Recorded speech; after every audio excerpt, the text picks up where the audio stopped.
Miku, Miku, you can call me Miku. Blue hair, blue ties, hiding in your Wi-Fi. Open secrets anyone can find. Cosmere Chronicles, the podcast we follow two first-time readers, Sheta and Justin, and we chronicle their journey through Brand Sanderson's Cosmere series. On today's episode, we'll be chronicling the Stormlight Archive, Words of Radiance, chapters 24 through 28. So now, let's throw it over to the host of Cosmere Chronicles. This is Joe! Thank you, Joe. Yep, everyone, welcome back. It's Cosmere Chronicles time. My name's Joe, and I am joined once again by Sheta, and we are welcoming back, after a week off, Justin. Hey guys, did you miss me? Miss me? No. We like the new Justin and Lucius. All right. Yeah, we'll take Lucius back. All right, it's all cool. I don't even care. Oh, we say that, and then we're just going to wind up with Lucius Malfoy instead. I'd like to hear his take on this book. Yeah. Muggle filth. You call this magic? That's pretty good. Shut up, mudblood. I'm a mudblood? That's pretty cool. That means I'm a wizard. You should have called me a muggle. Yep. I would be sad. No, Sheta, you don't get the cool thing of muggle. You get the, what was it? No-Maj, whatever it was from, Ew, no. The Fantastic Beasts movie. Filthy No-Maj. Ew, stop. No. I still haven't watched movies 2 and 3 of that. Nobody did. No, I think people watched movie 2. It was movie 3 nobody watched. I didn't. All right, well, okay. But let's get away from that and get to our random question for the week. And so this was one that was given to us by a fan. And I accidentally didn't save their name when I copied the question down. So if it's your question, let us know later. But yeah, random question. They were asking, what is the oldest published book you've read, and what is the most recent published book? And they also tell us, for them, their oldest published book would be Frankenstein. Very good book that holds up well and is easy to read. And their most recent book is In the Great Quite by Laura Vogt, which says from April 2026. Fine story about a woman trying to build homestead during Oklahoma, home rush of 1893. Mm-hmm. Mm.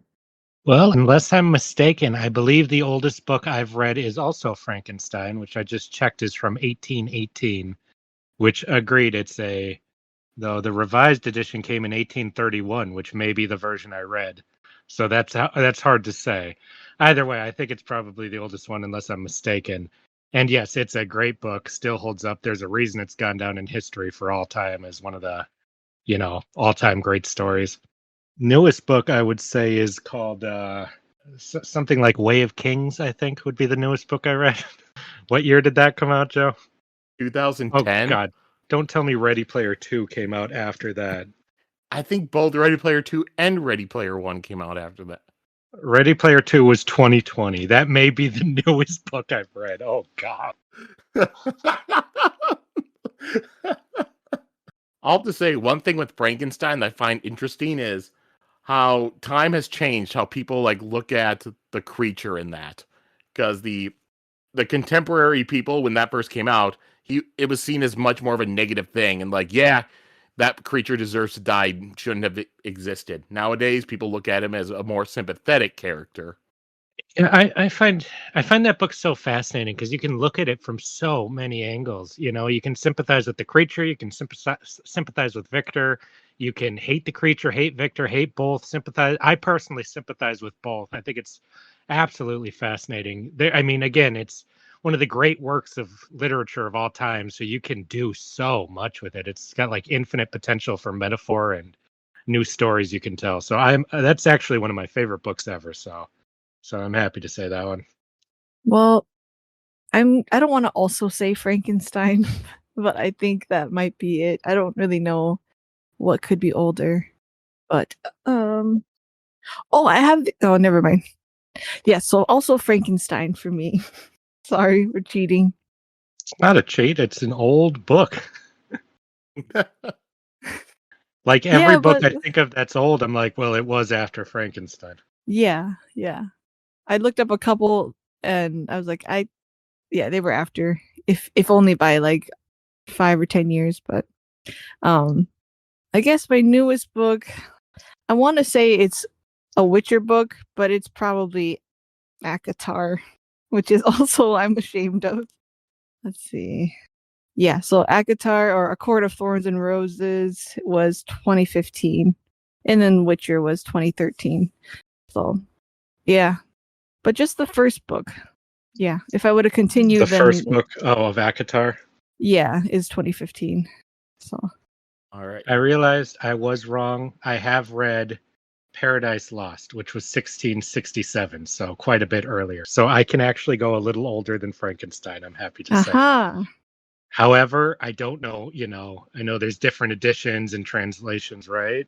Or is that one not translated? I don't know. Either way, I know stuff like that can be kind of iffy on how accurate what you read is. So I'm sure Well, Frankenstein was more accurate. do you count the Bible?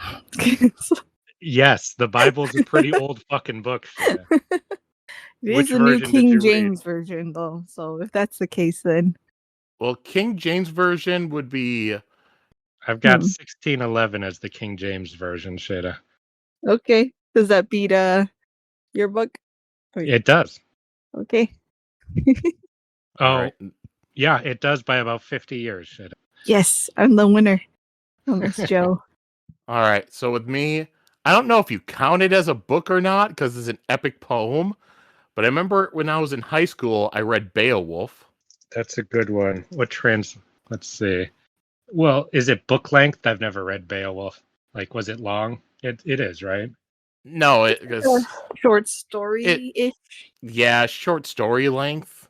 Hmm. You had 3 sections because you had the Grendel's mom section, and then the dragon section. I'll count it. Yeah, so it's that. If you don't count that, then it would probably be The Strange Case of Dr. Jekyll and Mr. Hyde. That's 1880s. I read a childish version of Frankenstein that was dumbed down for children when I was in those don't count. 5th grade. I also remember in high school, I did check out the Iliad from the library, but never got around to reading it before I had to return it. Yeah, and I know so many books I was checking, they all wound up being like 1890s, like Time Machine, Invisible Man, Dracula, all 1890s. Yeah. And then most recent, well, the most recent books would be there's a bunch of light novels that I read them, like I'm caught up, so I read the new volumes when they release in English. So you're more recent than either of us. So the most recent thing would either be like the newest English volumes of, Dan Machi, Alya, Sometimes Higher Feelings in Russian, or Classroom of the Elite. Because I think Classroom of the Elite Year 3, Volume 1 that I just read today came out last year. But if you're not going to count light novels, then the most recent book would probably be Drumendor, which is the most recent Michael J. Sullivan World of Elon Rhaenyra books. That one came out in 2024. But once 2027 comes out, then I can update it to the Winds of Winter. Yep, it's Hopefully. coming. It's coming. He's gonna announce it tomorrow. You poor sweet summer child. Yeah, so those are our books. Now we'll get back over to Brandon Sanderson. There's one thing I saw posted where just a little bit of news that came out about the Mistborn and the Stormlight show live action adaptations. I thought would be interesting. At least I believe this is true. If not, then we're just talking about stuff that's not true. But the Mistborn, it said, thing I saw says, yeah, producer has been selected but not yet announced. And they had a little bit of plans for casting. Plans on Kelsey are being the headline / well-known actor, aiming for someone in their 30s / 40s. Come on. Whoever I casted. What's his name? Ken. I forget his name for some reason. Ryan Gosling. Ryan Gosling. Ooh, I casted him too. And oh, that was your casting then. Mine was somebody else. I don't remember who. I think we doubled up a little bit. No, we had 2 differents, I remember. Oh, okay. And then also Brandon's writing either Vin to be a little bit older or Ellen to be a little bit younger. Yeah. Boo. How about both? That's what I would want. And yeah, the plan for Mistborn is for 3 movies, which makes sense. And a little bit of news that we got about the Stormlight TV show. They have a producer. Her name's Teresa Kane. And it says, like, Brandon will write Kaladin's storyline all the way through, but someone else will write the Dalinar and Shallan storylines. I don't like that. I already don't like that Shallan is read by a different audio book person. I just want it all to be the same. Well, it's every female POV gets read by Kate Redding. Yeah, I know. I'm not But- seeing anything when I look up Teresa Kane. I wanna see what else she's done, but I don't see nothing. A little bit other thing with Stormlight. Their plans for the Alethi are to cast, either Japanese American or Pacific Islander. And then they say that if the actress is right, Brandon is okay with Shallan being Caucasian. All right, yeah, I think that's probably the way that's going to get you the biggest pool of actors. Yeah. And right now, they're planning on, each book being 1 season of a show, 10 episodes, 1 hour long each. That I felt would be pretty standard. And he also says it will not be animated. They don't have the budget for that. Because I remember for a long time, people would always say they wanted Stormlight to be like an anime or an animated show and stuff like that. And usually the thing they always throw out would be like the anime like anime Arcane that came out, being like, see, look how good that looked. But the studio that's that made based that on a lost video a game. lot of. Did they? Well, it's League of Legends, so they have money to spend. So they lost a lot of money making that because it was like a passion project of theirs. Yeah, and an advertisement for the game. Yeah. I'm finding that it's a production company that woman leads that seems pretty small. It doesn't look like they've done a lot of like work we would hear of. That's what I'm finding as I try to look it up, which could be good or could be bad. You know what they should do is puppets. I think that would be a better adaptation. You're medium. absolutely right. Are you saying like Muppet style puppets or Team America style puppets? Team America style puppets, with the creatures being, Jim Henson Muppet types. So like the or should Santa, we go like, Was it like Thunderbird style, so you see the strings and everything? Yep. All right. I think they would be very charming. I don't think that's going to hit as wide of an audience as they're hoping to hit with the live action Stormlight show. I feel like you're going to get a very niche audience doing Stormlight adapted with puppets. It might get more attention. She helped produce Gone Girl and Pachinko, which I don't know what it is, but those are both adaptations that were relatively faithful. That's what I'm finding. Okay. Yeah, I like Gone Girl. That was a good movie. Mm-hmm. Gone Girl was good. And I read that it was relatively close to the book, even some of the more controversial parts, so that's good.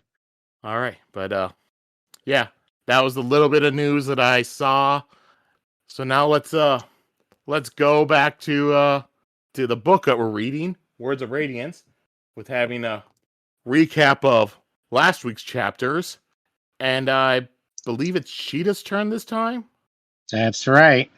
I don't know. I think it's Justin's turn since you weren't here last week. So I think that technically, bumfuck who replaced me did a recap, and it was terrible. So I don't have to go again.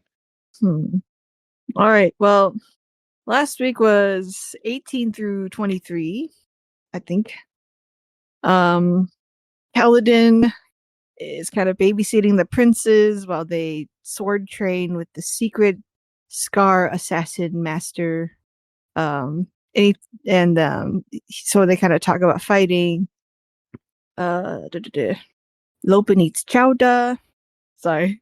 Cal and Zyle talk about training, and then they spar a bit, and Kaladin like kind of wins, but he dies, and then Adolin and then starts also wanting in on the spar, and so Adolin and Kaladin start fighting, and Adolin like grievously injures Kaladin while wearing shard plate, and he gets really yelled at by the swordmaster. But there's a lot of tension between those two. Kaladin has to use his powers to kind of heal himself a little bit, but he's still scared of showing his powers to them. And but Then we go to Shallan, and she's still with the caravan people and the slavers, and she's trying kind of precariously to keep up the charade or the look of her being like a rich highborn lady. I think this is also the chapter where they beat the raiders by teaming up with the people who like defected from the army. Sadly, her one friend died. Her one slaver friend dies in that confrontation. Yep, and then I think some more stuff happens. A storm happens, and the king gets an assassination attempt on him. That is not successful, but it's kind of weird that happened. There's some suspicions about who did the assassination attempt. Did I miss any big things? I feel like I did. Kaladin talked to Dalinar about something big. Oh my gosh. Kaladin tattled. Sorry. He told Dalinar about, I forget his name. Amaram. Amaram's big betrayal. And Dalinar is like, that's a really big accusation. Keep it to yourself for now. I will look into it. And Kaladin's kind of like, I confided in you, and now you're gonna just like, of course you'd shut me out, or just like not believe me and stuff, you know. So he's kind of a little hurt by that because he trusted Dalinar, but we have yet to see where that will lead. Yeah, I think that hits all the main points in that. Yep, so this week we continued on. We read chapters 24 through 28.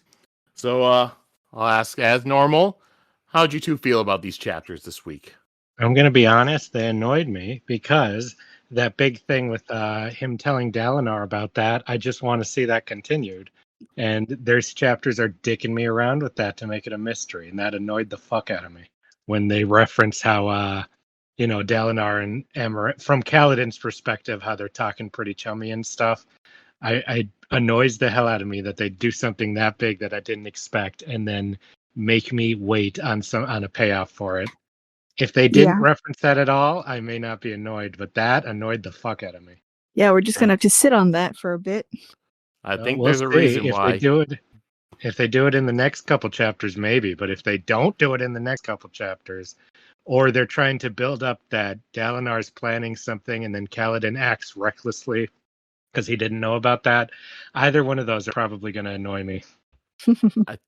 I think there's a reason why Dalinar is not a POV character in this part. Yeah, well, it's pissing me off, man. It pissed me off because I feel like I'm getting slapped around for something that happened in here. Huh? I was denied something at the beginning of this book, and then it happens like as suddenly and abruptly as I thought it would.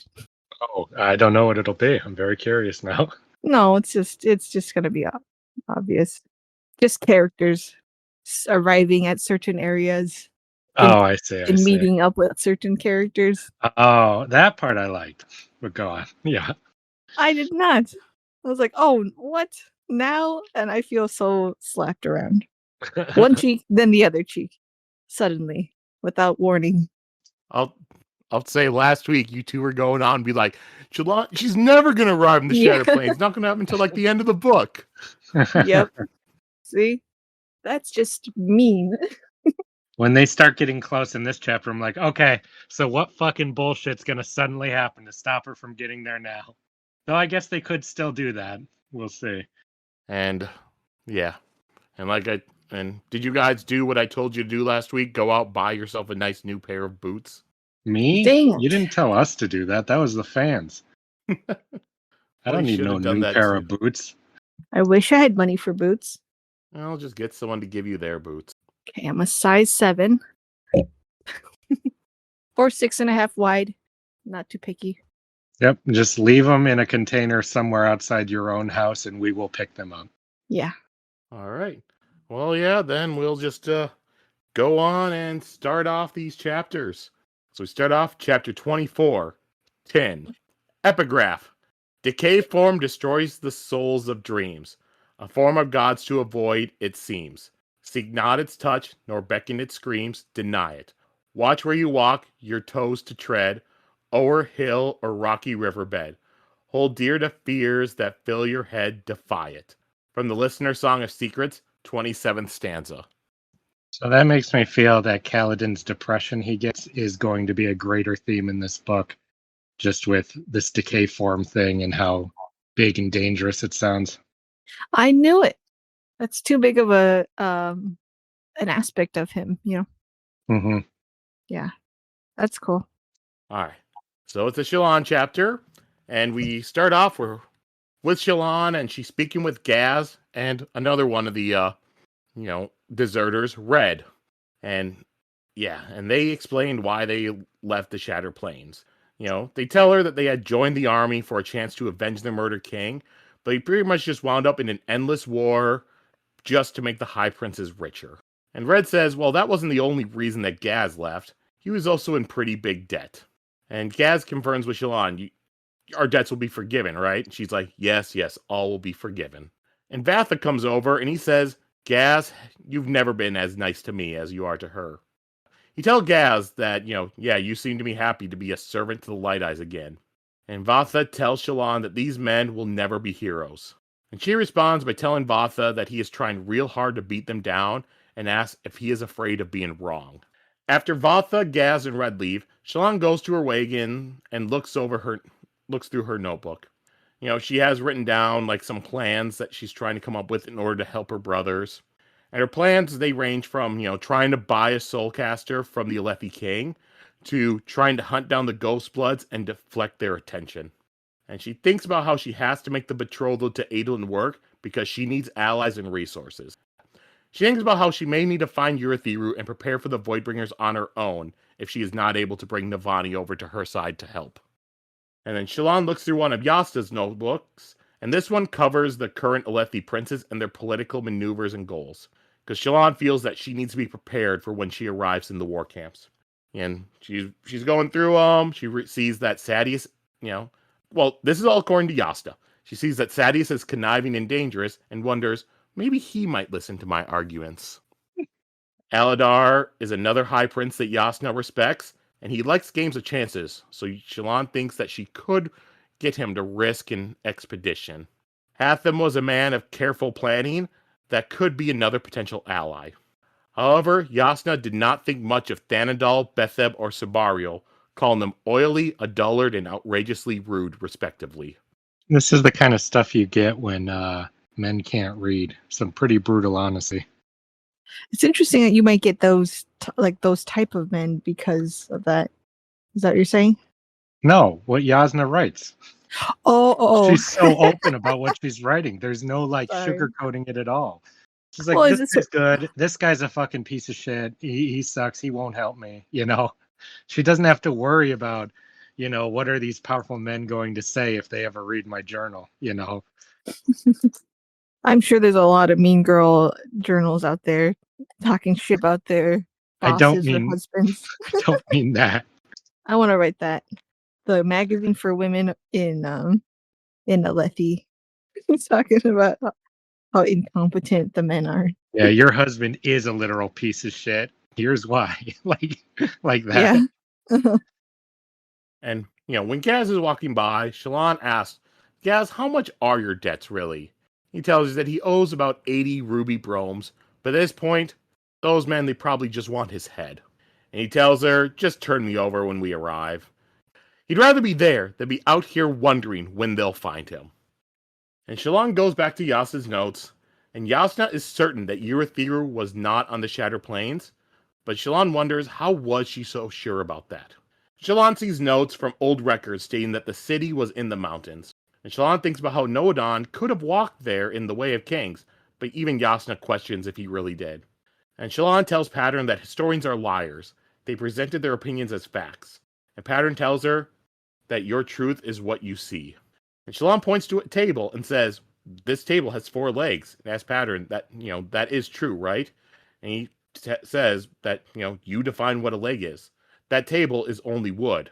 It now perceives itself as a table because people have considered it as a table long enough. It became the truth that people created for it. Shallan thinks if Pattern thinks this way because he is from the cognitive realm. And the books say the spiritual realm is a place of pure truth, while the cognitive realm is more fluid.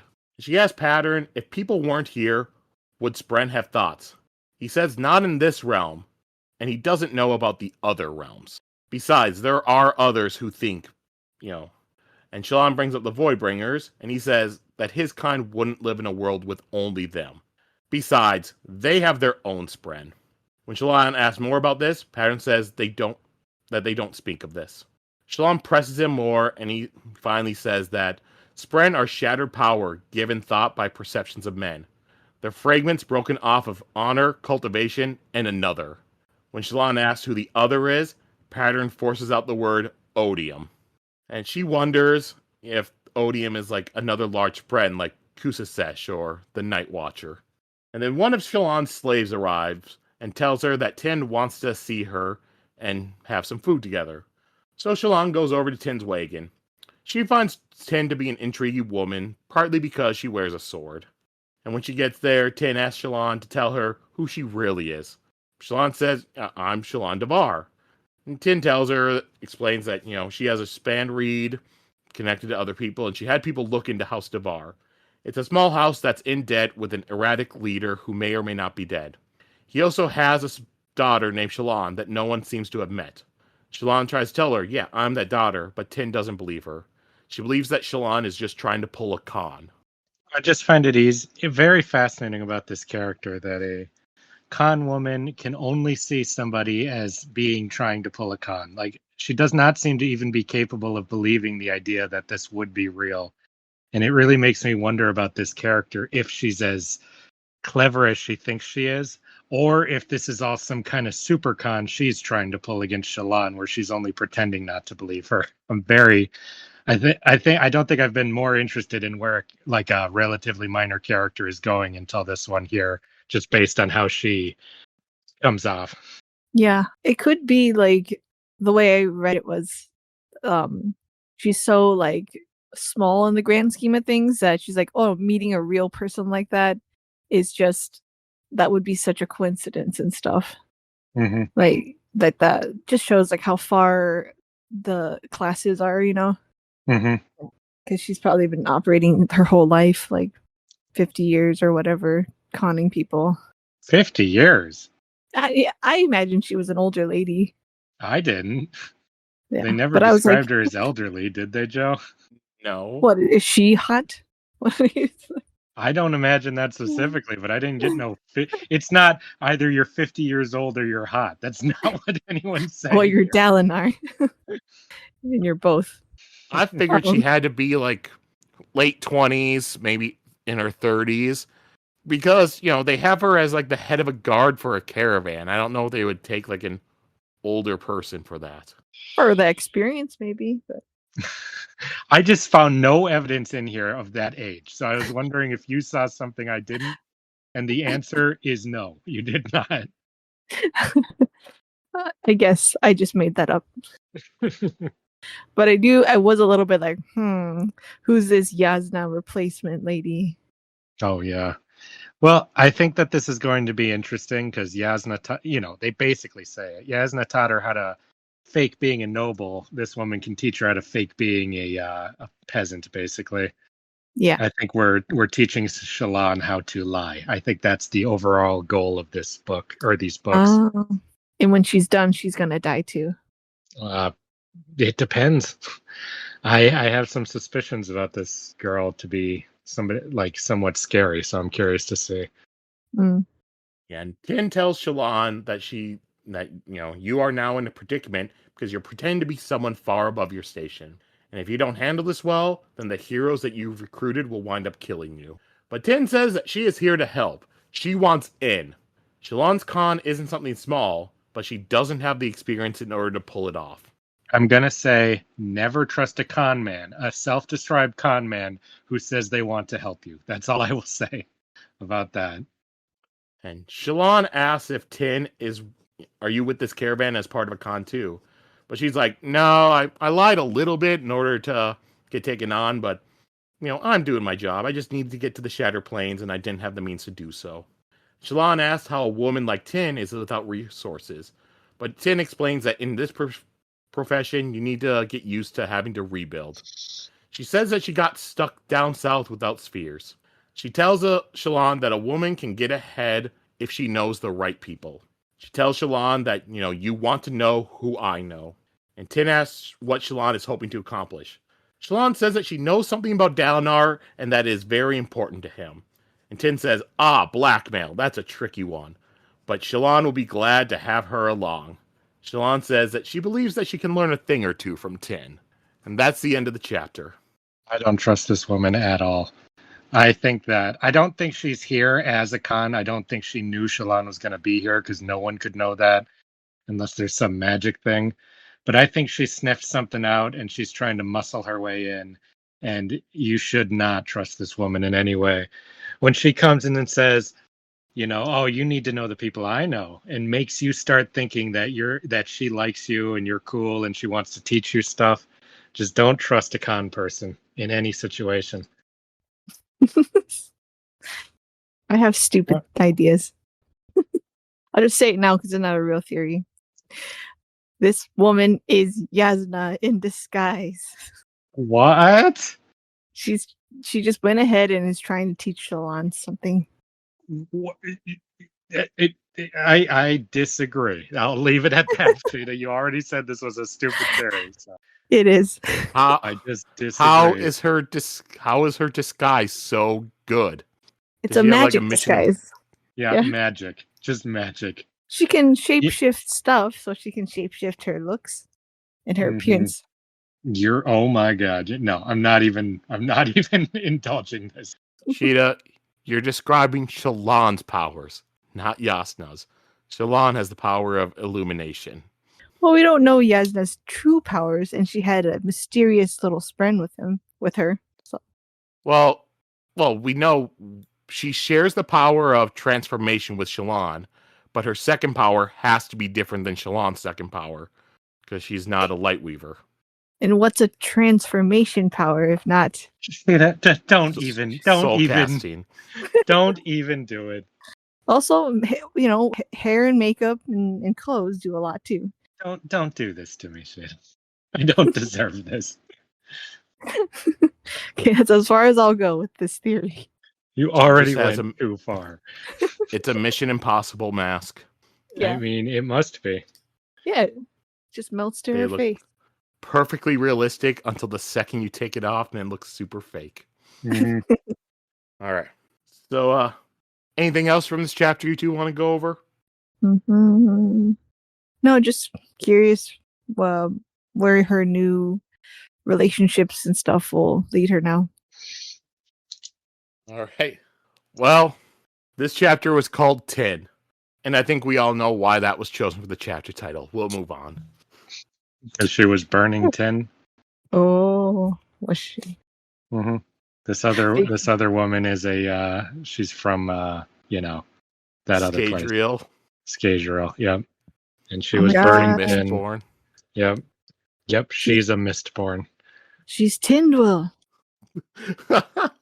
I guess that would explain why she was so old, right, Sheta? Yeah. Or she Spook's daughter. That's why she burns tin. Mm-hmm. Ooh, Spook did get it on with that one girl. Mm-hmm. Then. It's all coming together, Sheta. Yes. All right. Well, now we'll move on to chapter 25, Monsters. Epigraph. Smoke form for hiding and slipping between men. A form of power like human surges. Bring it round again. Though crafted of gods, it was by unmade hands. Leave its force to be but one of foe or friend. From the Listener's Song of Histories, 127th stanza. It was by unmade hands is some ominous shit. That's all I have to say about that. And the word unmade was capitalized. Mm-hmm. Creepy. Yeah, please tell me when there's things like that. Capitalized, if the word is red, or like... Hey, if the narrator can't get that conveyed to you, then they should be fired. How do you convey red? Red. No, the word is just in the color red. By unmade hands. That's how you do it. I will tell you right now, 0 words in this book will be a color that's not black. Yeah, but there was already a weird scratchy word in here. Like a word, right? I think you're thinking when last book, when they said the name of Dalinar's wife, it just came as shh. Oh, yeah. But I will tell you, there are other Brandon Sanderson books. They're ones that are published by his company. If you get like the hardcover ones, they do some cool things with colors and stuff with them. Hmm. All right, so we're with the Kaladin chapter, and we're with Bridge 4. And yeah, Bridge 4, they're being made to learn how to ride horses by Dalinar, and they're not too excited about it. The only member that really looks like he wants to do this is Moash. But Dalinar, he tells Kaladin this is important, explaining when Kaladin had heard that there was an assassination attempt, it took him 3/4 of an hour in order to run all the way back to the palace. But if he had been able to ride a horse, he could have taken one from the stables and gotten there in a fraction of that time. So Galen agrees to do this, if Dalinar thinks that's important. And Moash, he goes over to Kaladin and warns him, don't get too close to Dalinar. Remember, he still is a Light Eyes. And Kaladin tells him, yeah, don't worry, I won't forget. And he tells Moash, you seem excited to learn how to ride. Moash says, yeah, I know the advantages that being able to ride a horse will give me. And then Moash scares me. I'm waiting for the day where he has to fight Kaladin. Well, do you think the suspicions we find in a bit might be founded, Sheta? Suspicions? On Moash. Oh, I don't remember. Oh, okay. Well, we'll see when we get there. What do you think? Okay. So, Sheta, when we get to Moash having to fight Kaladin, will you pick Kaladin or will you pick Moash because you think he's hotter? I don't like people just because they're hotter. Yeah, she likes Sadeas. She thinks he's hot. Well, he might just be my type. I'm not saying he might is objectively hot to everybody, but it depends because Moash is getting pretty up there in character wise. So we'll see when the time comes. And then the stable master, a woman named Yannette, reluctantly begins to explain the basics of the horses to the men. While she's explaining it, Adolin comes over riding on his Rishadium, and he compliments Yannette's riding dress. Without looking at him or breaking her explanation on the horses, Yannette bends over, picks up a rock, and throws it at Adolin. Adolin tries to calm things down, being like, Yannette, come on. And then she just throws another rock at him, and he just rides away at that point. I need to know what is with Adolin, because they treat him like he sleeps around and pisses girls off.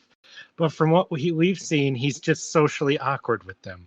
So yeah. I need to see Shallan get here so I can see from her perspective why Adolin is such a shitty boyfriend. I'm so curious. Yeah. What could make you throw a rock at your ex? Well, he says in a few seconds, it's not my fault I'm friendly and she's jealous, implying that he had chatted up another girl. But it's not like he's banging them as far as we know. So I'm very curious. Right. Or are these women just also stuck up that they're like, how dare you talk to another girl? Yeah, I'm very curious. Well, last book we did see he was dating one person while still dating another one, and yeah, but he's an eligible rich bachelor. Yeah, he's courting dating multiple girls is normal. It's if he's cheating on them that it wouldn't be. Right. How far is it? Or is he just kind of weighing out his options or something, Or the expectations of the women in this world too crazy? And Shallan's like, yeah, go ahead, talk to these girls. I don't care. He's gonna be like, sleep with them. I don't care if you'll save my house and help save the world. Yeah, do whatever. I don't even want to do that with you. She says later, I need to make this fucking work. So I'm very curious to see what kind of work that entails. Just how shitty is Adolin as a boyfriend? I must see. That is the biggest mystery of these books for me so far. We did see one date last book where he brought her to a leather worker and on a murder investigation, and then temple. If I'm one of the most eligible bachelors in the kingdom, or if I'm dating one of the most eligible, and they bring me to something like that, I am just gonna nod politely. Right? It can't just be like that girl. Maybe she's a bit more wanting to be treated a certain way. It can't be that way with everyone. I just don't believe that. So I'm very curious. There's likely other sons of high princes too that So He is he's the not king. the only one. The king, Yeah. the king's uncle is his dad. There are That's a pretty- set number of high princes to marry, and there are infinite women to marry them. So I'm saying, yeah, one girl can be like, no, I deserve better than that. I don't believe that he's going to have this reputation of being this terrible unless there's something about him that just objectively sucks to women, and I must know what it is. And I get Yeah. Sheta does make a point. He is like third in line to the Yeah. throne of Alethkar.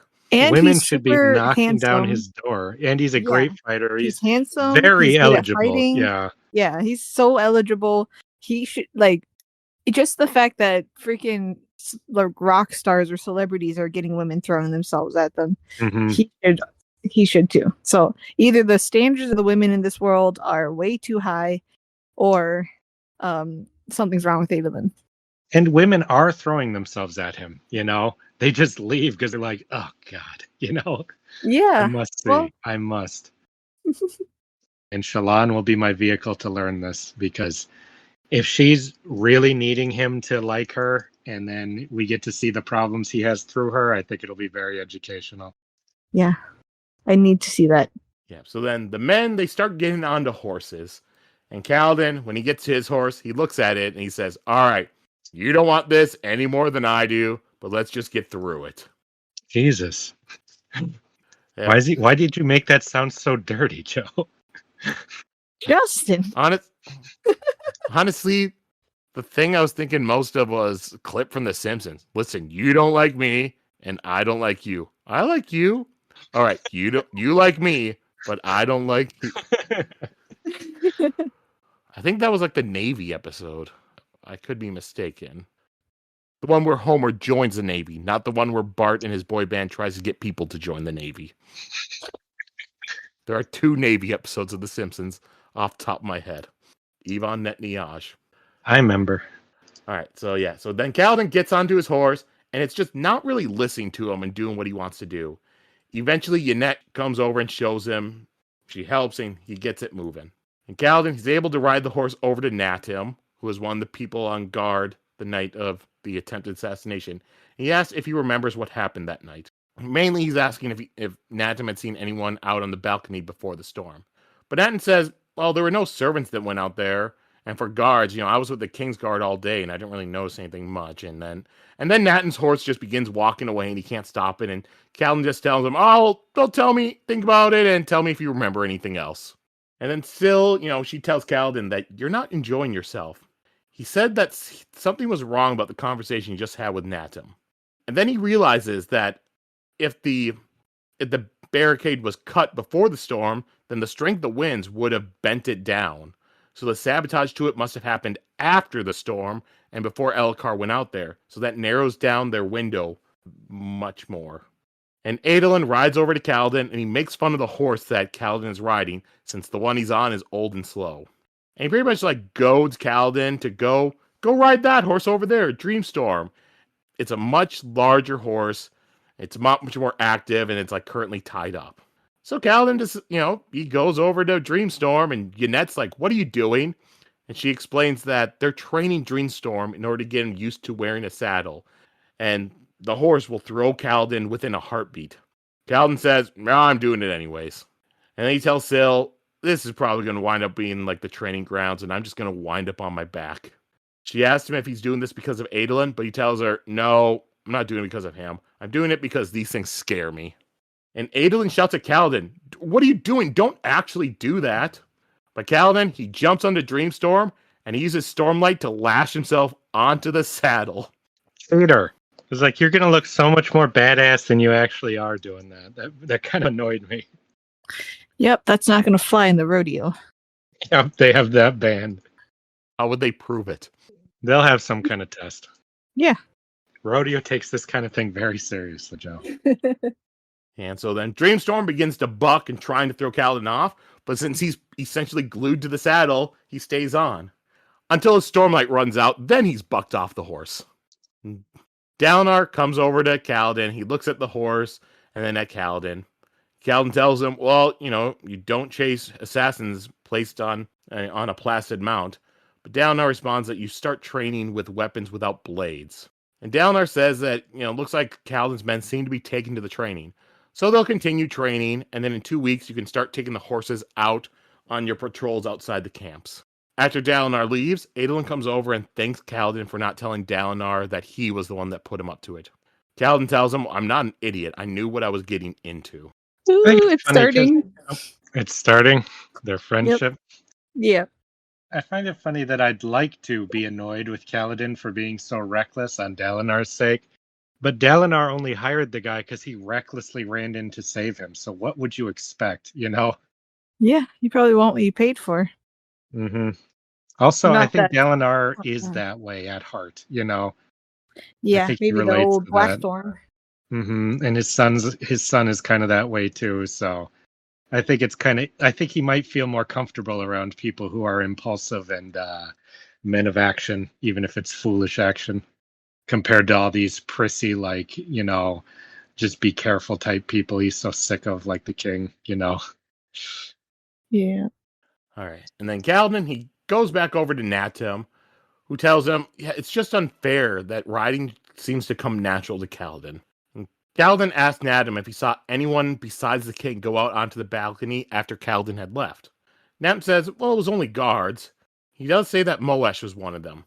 Kaladin brings up that Moesh's shift was supposed to be done. Natim replies that Moesh wanted to put in extra time to make sure the king was settled. He went out onto the balcony to watch, since Kaladin usually wants someone out there watching. And Kaladin, he looks over at Moesh, who is currently listening to some sort of talk from Yannette. And he thinks about how Moesh is the best student when it comes to fighting. But then he thinks, it's stupid to think that Moesh had something to do with the assassination attempt. Besides, Moesh doesn't have a shard blade anyways. That's the part I was talking about, Sheta. That Moesh has a shard blade? A secret one? What are you talking about? That there was suspicion on him that he may have tried to kill the king. What are you? Okay. Yeah, it could be. I've anything's game with Moesh since he has a openly mysterious past and a vengeance. What if the man he wants to kill is the king? I think that's what they're trying to play with. Yeah. No, I could see that. No, but I'm asking if you're suspicious of him. I'm more suspicious of Renarin than Moesh. Same. I don't believe that it's Moesh. I think that's a red herring. Yeah. Unless he knows we think it is a red herring, so he's reverse doing that. Oh, he's doing the double blind red herring. Shit, yep. He's an expert. I don't trust anything he does anymore. I've been burned too many times. And then Kaladin looks over at Dalinar, who has gone to meet Amaram, and sees the amusement on Dalinar's face as they meet. Mm-hmm. Adolin and Renarin join him, and they smile broadly as Amaran waves at them. Oh, Amaran. That's my Amaram. And the anger swells within Kaladin, which surprises him, because he thought that he had buried the hatred deeper inside him. So he looks forward to the patrols outside the war camps and away from this stuff. And that's the end of the chapter. You have no idea how much that BS pissed me off. Don't fucking jerk me around, man. If you're gonna do this, don't do that part where you had him confess that. Just have him see this. It drove me way more nuts than I think it was supposed to. I think it's so funny. It's hilarious that Amaran's like an old family friend who everyone knows and loves. He's a good guy. He's one of the honorable men. Yeah. It's just so much salt in the wound. All right. So, anything else from this chapter either of you two want to go over? Not me. No, I'm good too. All right. So the title of this chapter was Monsters. Why do you believe that was chosen for the chapter title? Because all light eyes are monsters.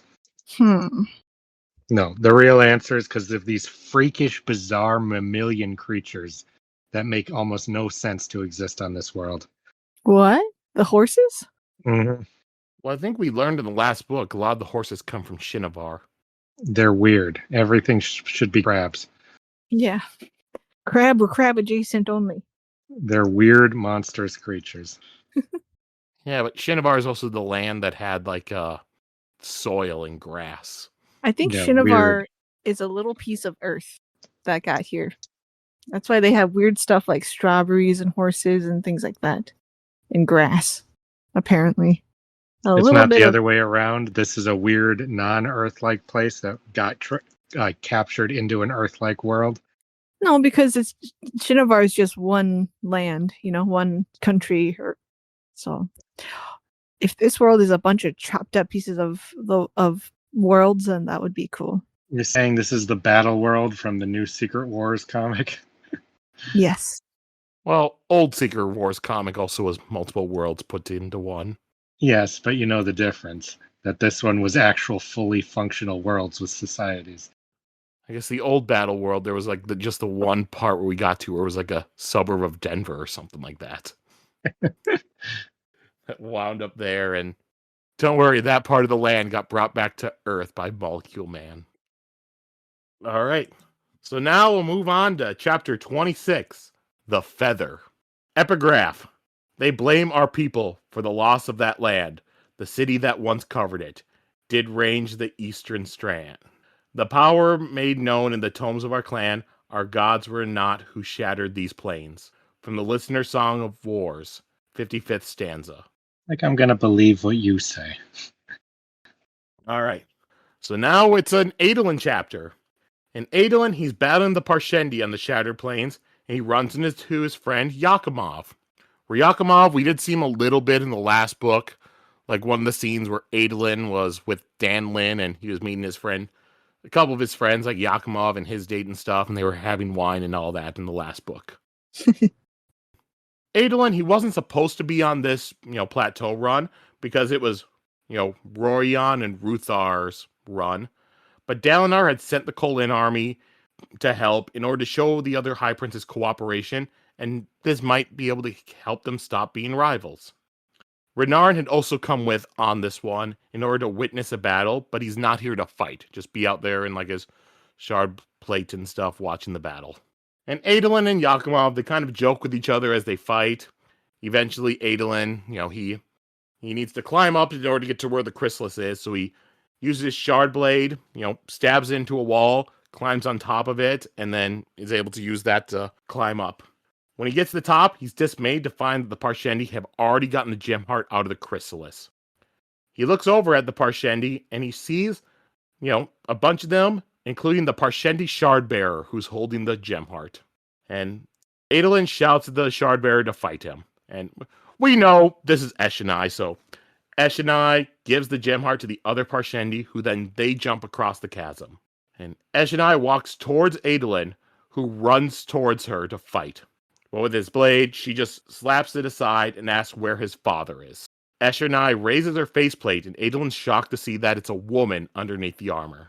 Eshonai tells him that she needs to speak with Dalinar, and that she had met him once long ago. Adolin says that, you guys refused every one of our messengers, and Eshonai responds that that was a long time ago, and times have changed. Adolin feels an urge to fight within him, but he thinks about how his father would want this chance to talk and possibly end the war. So Adolin manages to get the thrill to go away, and he asks how Dalinar could contact them. Eshonai tells them that they will send a messenger and not to kill them. And then she salutes Adolin with her shard blade, and she rushes away. So Adolin, he's going back to, where the armies are staged now. And he goes to see Renarin, who's just sitting on a rock. He asks what happened. And one of the bridgemen that were guarding Renarin, from description, it's probably Teft. It doesn't tell us it's Teft, but it's got to be him. So he tells Adolin that some Parshendi had tried to seize a bridge, and Renarin insisted on helping. But when he summoned his shard blade, he just wound up standing there. So they managed to get Renarin away, but he's just been sitting on this rock ever since. Adolin thinks that Renarin had one of his fits. He tells Renarin that it's all right, and it happens. And he knows that Renarin will talk about it when he's ready. And Renarin drives me so crazy. I can't help it. I'm not a fighter. I wouldn't be any braver than him. But when they say in a bit that, they've tried to be like, hey, Renarin, why don't you just pursue this different path? And he's like, no, I want to be a combatant too. It really drives me nuts. I cannot help it with the guy. He might make me more frustrated than the king. Unless it's all a front. No, I don't think that I don't think it's anything like that. Mm-mm. And neither of the armies, they were happy that, Adolin and the Kholin army had come here to help. Ruthar seems convinced that Adolin and Yakimov's stunt climbing up the side drove away the Parshendi, even though Adolin knows, well, they would have just left with that gem heart anyways. And Adolin goes to talk to Yakimov and tells him to imagine, what an assault would look like if they had 20 or 30 shard bearers together. Yakimov tells Adolin that he can see what he and his father are doing, but if Adolin keeps dueling, he will lose all of his shards. He can't always win. Adolin responds that if he may lose, but by that point he will have one half the shards in the kingdom anyway, so he can easily replace it. Adolin tells Yakimov that the real issue is that he can't get anyone to duel him in the first place. And Yakimov tells him that the shard bearers, they're being given incentives to refuse duels. And Adolin knows it's got to be Sadius doing that. Sadius. And Yakimov tells Adolin, maybe try Eranev. He might go for it. And he asks Adolin, I've heard that you're betrothed. Is that true? Adolin just tells him it's just a causal betrothal, and it might not get far anyways. Besides, her ship has been severely delayed. And he thinks about how even Navani was beginning to get worried about the fact that there has been no word from the ship in weeks. Part of Adolin wanted to push back against the betrothal because it was just another one of Yasna's manipulations, but his recent track record wasn't good. And he thinks about how things with Danlin ended, and he thinks that they weren't my fault. He was a friendly man. Why did every woman need to be jealous? Which, it's getting me to think, what the hell happened with Danlin? Because last time we heard that she said something, so he ended them. And now it's, I'm a friendly man. She was jealous. Yeah, is this friendly like, he's just talking to other girls? Or is this like third friendly in bed? Mm-hmm. Mm-hmm. Yeah, just give me the deets, okay? I don't like this. Did you hold hands with another girl or look at her? I want to know. Alethi people seem pretty like, I don't know. Some of them seem uptight, but some of them also seem very like loosey goosey with how they live. So a lot of times we see Alethi described as prudish. Okay. So I think they're just have all called them that. jealous. I think that if that's the case, then Shallan's going to be perfect for Adolin, and he's going to love her. Ironically, love her more. Because she's a slut? What's the reasoning? No, because she's going to let him live the way he wants to live and not be jealous, He just never met like a real, like, cool girl. He met Yasna. Is that his sister? Cousin. Dang. I mean, I don't know what their traditions are like. And Adolin tells Yakimov, I'll tell you all the details about the betrothal, when we go to a wine house. But Yakimov tells him, being seen with Adolin isn't good for one's reputation these days. Let's wait for everything to blow over. That little bitch ass seriously? rat having this dinner with him, pretending they're all buddy. Oh, but we can't be friends in public. What Drop a little him. bitch. Yeah, Drop fuck him. that little loser. And, after Adolin leaves, he thinks, this has been coming. His father had said the others were children. And Adolin wonders if he has any real friends. Oh.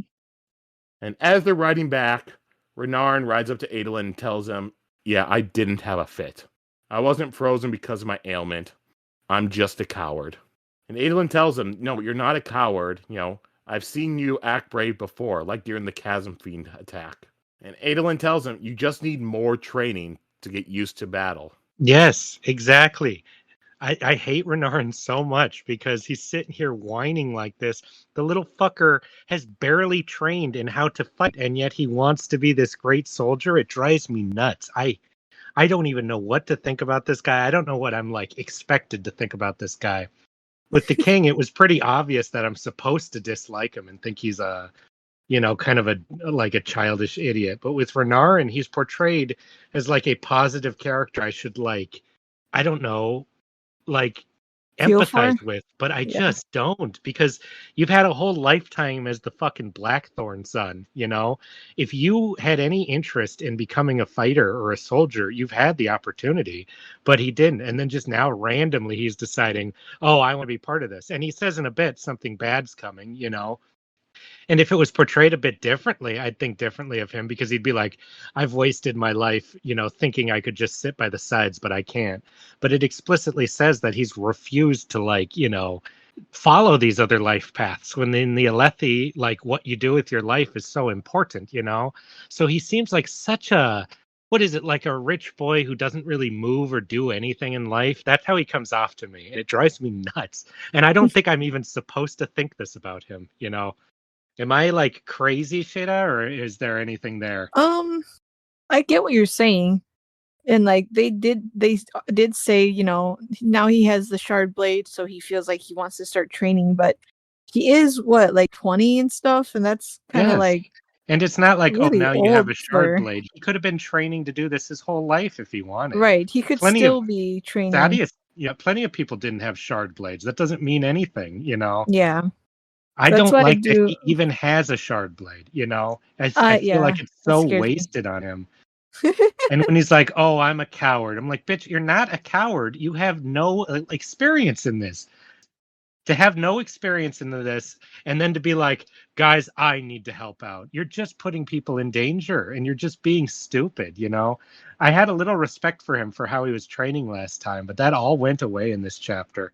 And I am dying to know what the long-term goal with this guy is. Like, if I'm supposed to be thinking these things, or if I'm supposed to be really like rooting for him to become this great warrior. You can do it, Renarin.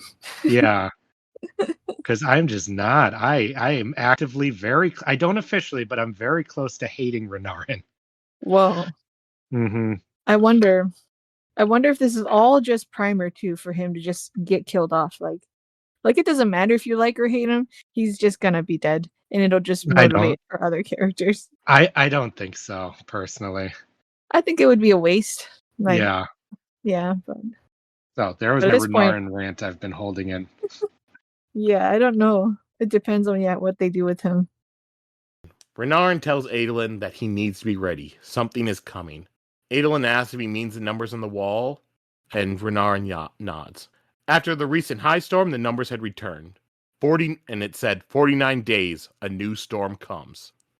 I'm like, okay, you're going to have to let people fucking stay in there. You can't do this. Well, maybe he saw something in a POV chapter we didn't get, but you can't keep doing this. Nobody can come in because me and Navani are having private time bullshit. We need to know where these numbers are coming from. Right. The number of times they did it. So sorry. I'm sorry. In 40 days, we will finally consummate. Yeah. It's just some like foreplay thing, and they're too embarrassed to say it. What are these numbers? Oh, they foretell doom. It's just our kinky game we're playing. Wasn't the first one like 60 days? Death follows. Yep, death follows. I mean, that's what they so call good you could die. The little deaths. Oh God, get out. Sorry. And Adolin wonders who could have done this, because nobody went in or out. Adolin was right in the next room, so he doesn't know who could have written this on the wall. Renarin says that he needs to be ready for the coming storm. There is so little time. And that's the end of the chapter. Now Renarin's going to be all fucking shady that he knows something he's not telling me. Even more. Yeah. I am also getting very antsy about what his mystery deal is. Because this has been going on the whole book for me too. Or the whole last book too. What do you mean his mystery deal? Any mystery is just stuff we're making up, right? Besides that little line there. Well, I always had my suspicions about who the mystery bad guy is and stuff, or like a hidden bad guy. And I thought it was Renarin. I didn't trust him, but now we're getting more info on him, and it's just confusing me now. So, there's no guaranteed mystery bad guy. The I book know. doesn't have to have one. You can't Every act book like has had one so far. It's just cool. Yeah, there's gotta be. We have our mystery good guy with the Parshendi. Oh wait, the Parshmen were already the mystery bad guy, Sheta. I don't believe that. I think there's a more mystery bad guy. I agree with you. I think they're like they're a tool of the mystery bad guy. Yeah. Caravangian isn't a big enough character to be that. And then even just like little ones, like betrayals and things like that, like Sadius's betrayal of their friendship, All right. Anything else from this chapter either of you two want to go over? Mm-mm. No. All right. So this chapter was called The Feather. Why do you believe that was chosen for the chapter title? The feather of I have no idea. maybe someone was tickled in this episode and we didn't know. Yes, feathers are best known for tickling, not for being something on a bird. Or something that lighted the feather. But I think it's tickling. I could be wrong, but I feel at some point in the story, like Dalinar might have mentioned something about feathers or something, and maybe being more peaceful instead of fighting, and maybe the feather could be this meeting with Eshonai and Adolin, like kind of like extending an olive branch or something like that. Oh, so I they're could be wrong. I could be completely wrong on Dalinar saying something about feathers, but that's the only thing I could think of is this being like a feather for olive branch. like, yeah, kind of like another way to say like olive branch or something like that. It's because Renarin should be in the featherweight division instead of the heavyweights here. That's why. All right. So now we'll move on to chapter 27, Fabrications to Distract. 5 years ago. Shallan is sitting in the gardens and liked being out here because there was peace, and being outside, there were not people screaming at each other out here. And as she's drawing some sketches, she hears a yell from inside and winds up making an errant streak along her sketch. She tries to go back to drawing, but she hears more shouting and then she just stops. She was almost out of paper that her brother had given her. Halloran, he returned unpredictably, but he was never gone for too long. And nobody in the manor seems to know where he goes when he leaves. And I think she just winds up just sitting there, just staring in the garden for a while. So later, it's starting to become dark, and so Shallan heads back inside and begins to head up to her room. Because her father was having a feast tonight, and he would want her looking nice for the feast. Her brother, Van Jushu, was behind her on the stairs and calls for her. She looks at him, and he's not wearing a belt, he's not wearing cufflinks, because he had gambled them all away. She asks him what their father had been yelling at before. Jushu wasn't here for that, but he had heard that, his dad was angry because Balat had been starting fires again. Damn it, Balat, stop burning things. Oh, hello, Balat. Yep, and Jushu says that Balat is crazy and that he himself is the only sane one in the family. Well, that means you're the craziest one. Well, I think last book we saw in the Jushu thing, same exact thing. He's like, I'm the only sane one in this family. Everyone else is crazy. Remains to be seen. Crazy. Or they're all just crazy. Yeah. You're like, oh, you're crazy. And then he's doing something so... Yeah. Yeah, I don't... This guy is... This whole family, I think, the seed should just be removed. There is something wrong with these people. Yeah, something in their blood. It ain't right. Mm-hmm. Adolin is marrying into the worst thing imaginable, I think. We're normal. Yeah, but is this happening to them? A lot of it's probably because of their horrible father is leading them to all these destructive coping mechanisms. No, I think that they're just cursed from some kind of cult Lovecraftian ritual thing, honestly. Yeah, I think there's some spren in them. They got a bad spren infection, is that what you're saying? They're half in another world. They're crazy. Plus, we don't have any evidence of how abusive their father is. All we have is that they all think he murdered his mother. That's about it. That's true. He seemed pretty nice when he was singing the lullaby to Shallan.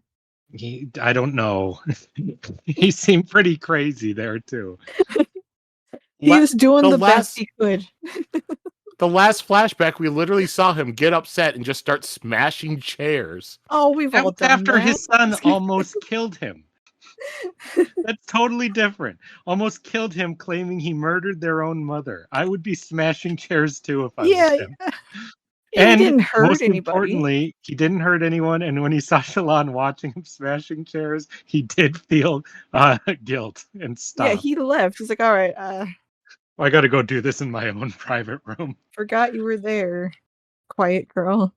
And All the we fact know that about him is he tried to keep Shallan sheltered, which it seems like was either the worst thing to do to her or the best thing to do to her because she has a demon in her. One of the two. I'm not sure. Yeah, what are his reasonings? We don't know yet. Until I know what's going on, I'm not going to judge the guy too much. Yeah. Innocent Now till proven guilty. and the fact that Shallan likes to be out in the garden because people don't yell and scream out there. There's something wrong here. I want to know. A madhouse. Yeah. And Jushu says that their father will have a new dress for Shallan, but nothing but curses for him. Oh, Their boo. father. Yeah, what a little bitch. Oh my god. I want to dress too, father. I did I not never like get this it. guy, but in a good way. I thought he was so funny. He's funny.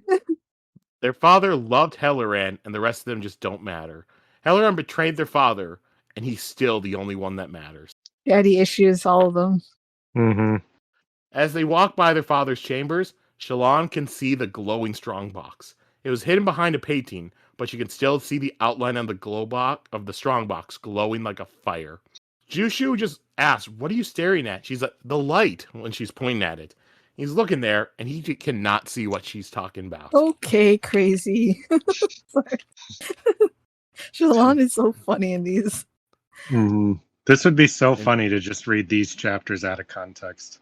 This is all you read of the book. Just it's this story about this crazy haunted family. And Shallan just stared at that light. It hid a monster. It hid Mother's soul. What the And fucking that's shit. the end of the chapter. Nightmare house. How old is she in these chapters? Did we learn? Well, this is 5 years ago. Oh. Either 12 or 13, because she was 17 at the beginning of Way of Kings. So I don't know if it's enough time has passed for her to be 18. I thought she was like 3 years old or something. No, that would be too young. It's this is the perfect age to be crazy. Yeah, well, that's what I mean. There's no excuse for the craziness. The excuse is she woke up in a pile of bodies with her dad singing a lullaby. She witnessed her father murder her mother and her lover. Maybe. We barely know what's going on. Supposedly. All right, this I one was still short, think but Shallan's a Hulk, personally. That's basically my theory. Okay. Like, she turns into something horrifying. Yeah, she's a Jekyll monster. I think there's a reason she's as repressed as she is. Yeah. And I think her dad sheltered her to keep the world safe from whatever is inside her, or whatever he perceives as being inside her. Or it's nothing like that, and her father's insane. It's one of those, I think. anything else from this chapter you want to go over? Just more in this fun sitcom. Keeping up with the Lavars. Another fun episode. All right, and so this chapter was called Fabrications to Distract. Why do you believe that was chosen for the chapter title? That is a weird fucking title. If that's... You could say it's the art she's doing was a fabrication of reality to distract herself. Or you could say that all of this is a fabrication to distract from her being a Hulk. One of the two. Or her entire family is a distraction to make her feel like they're real, but they're not. They could all be like artificial constructs, right? What the fuck am I trying to say? Simulacrums? I think that's it, yeah. Something like that. I don't know. We literally got a point of view inside Balot's head last book. I didn't say that they're not some kind of freakishly not partially alive things, but if they're creations that are just mimicking humans, that might explain why he's so messed up. These are all segments. Simulacrum. That's what I was trying to say, Sheta. Yeah. I see. Yeah, they these could all kind of be clockwork mind that barely works, you know. Shallan could be just doing it too. I don't think so. I mean, not on purpose. No, I think she's real. I think they're all real. I'm just saying that I don't know what the hell's going on here. It's funny because this does not seem like the backstory of the character we're following. Yeah. Different character. And we know it eventually leads to her killing her father. Well, we don't know anything. She said that last book that she killed her She can father. say whatever we want. Do you think I trust the girl who's got these repressed memories about weird bodies, whose entire family is more fucked up than the Addams family? I don't trust anything about this girl's memories, personally. Yeah, no. The I girl mean, who's forget about- drawing and will just start drawing things she didn't even intend to draw. Yeah. Little kid who draws little bodies, and then her brother's like, "Don't draw that." Like, it's all Yeah. fucked up. I don't trust anything. Not to mention about her own Shallan's personal history or Yeah. her memories of herself. She's got her own messed up recollections and distortions and things on her own mind. So Mhm. she could be like, I did this, but we don't know. I don't know. These chapters kind of frighten me in a positive way. Yeah. It's really fun. All right. So now we'll move on to our last chapter for today. Chapter 28, Boots. Epigraph. The betrayal of Spren has brought us here. They gave their surges to human heirs, but not to those who know them most dear before us. 'Tis no surprise we turned away, unto the gods we spent our days, and to becoming their molding clay they changed us. From the Listener's Song of Secrets, 40th stanza. That all sounds like cope and excuses to me. I think they brought this on themselves. Turn into some weird dark gods that turn them into mindless husk creatures and then blaming everything around them for it. I like this because I related the parchment to clay people before. And Did you? they use that word here. Yeah. Well, is it really coping where the listeners, they left their gods because they didn't want to do this stuff? Is it really coping when you make up an excuse how somebody else had done something and says that it wasn't your fault that it happened without the context of what really happened, which was likely something that was more against you? Yes, I would say that it is. I don't trust these people and their own stories. I'm not going to trust at all. Yeah, they can say whatever. They can say whatever they want. I'm not going to believe it. Yeah. Every culture says they're the ones who were not at fault for everything bad that ever happened. Including in this world, they've said it too. Who said it? In the in their teachings, like their kind of versions of the Bible, like a lot of stuff was omitted. Who's they? In the big library, with Shallan and I think it's just the Alethi peoples, like in their religion, certain things were omitted or not put in there and stuff. Was this something Yasna said? I think so. Mm-hmm. Okay. You can learn a lot about a people from their culture and poetry, but you cannot learn what really happened from just one culture. Yeah, it was that. What the real history of things and how it went down is not the same. No, of course not. Every culture had their own version. I think also she was talking about how a lot of the history that they have can't be trusted because when the aristocracy, when the foreign church ruled, they destroyed or manipulated a lot of the history.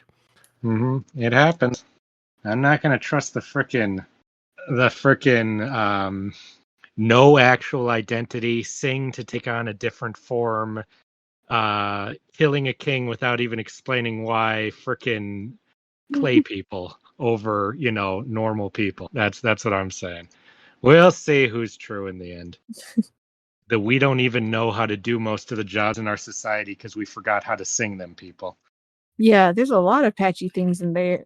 Mm-hmm. Do they even know who they are when they take on these forms and stuff? Like they change from a lot. So I'm curious to see that. I do hope we do, because I would like to see, is it just your identity with different feelings, or does your brain actively work differently? I'd love to see that. I assume we will at some point through I forget her name, but the main girl. Eshonai, yeah. Yeah, I'm very curious too. Because we know her a little bit now. So when she does this new form, how's she gonna be? Yeah.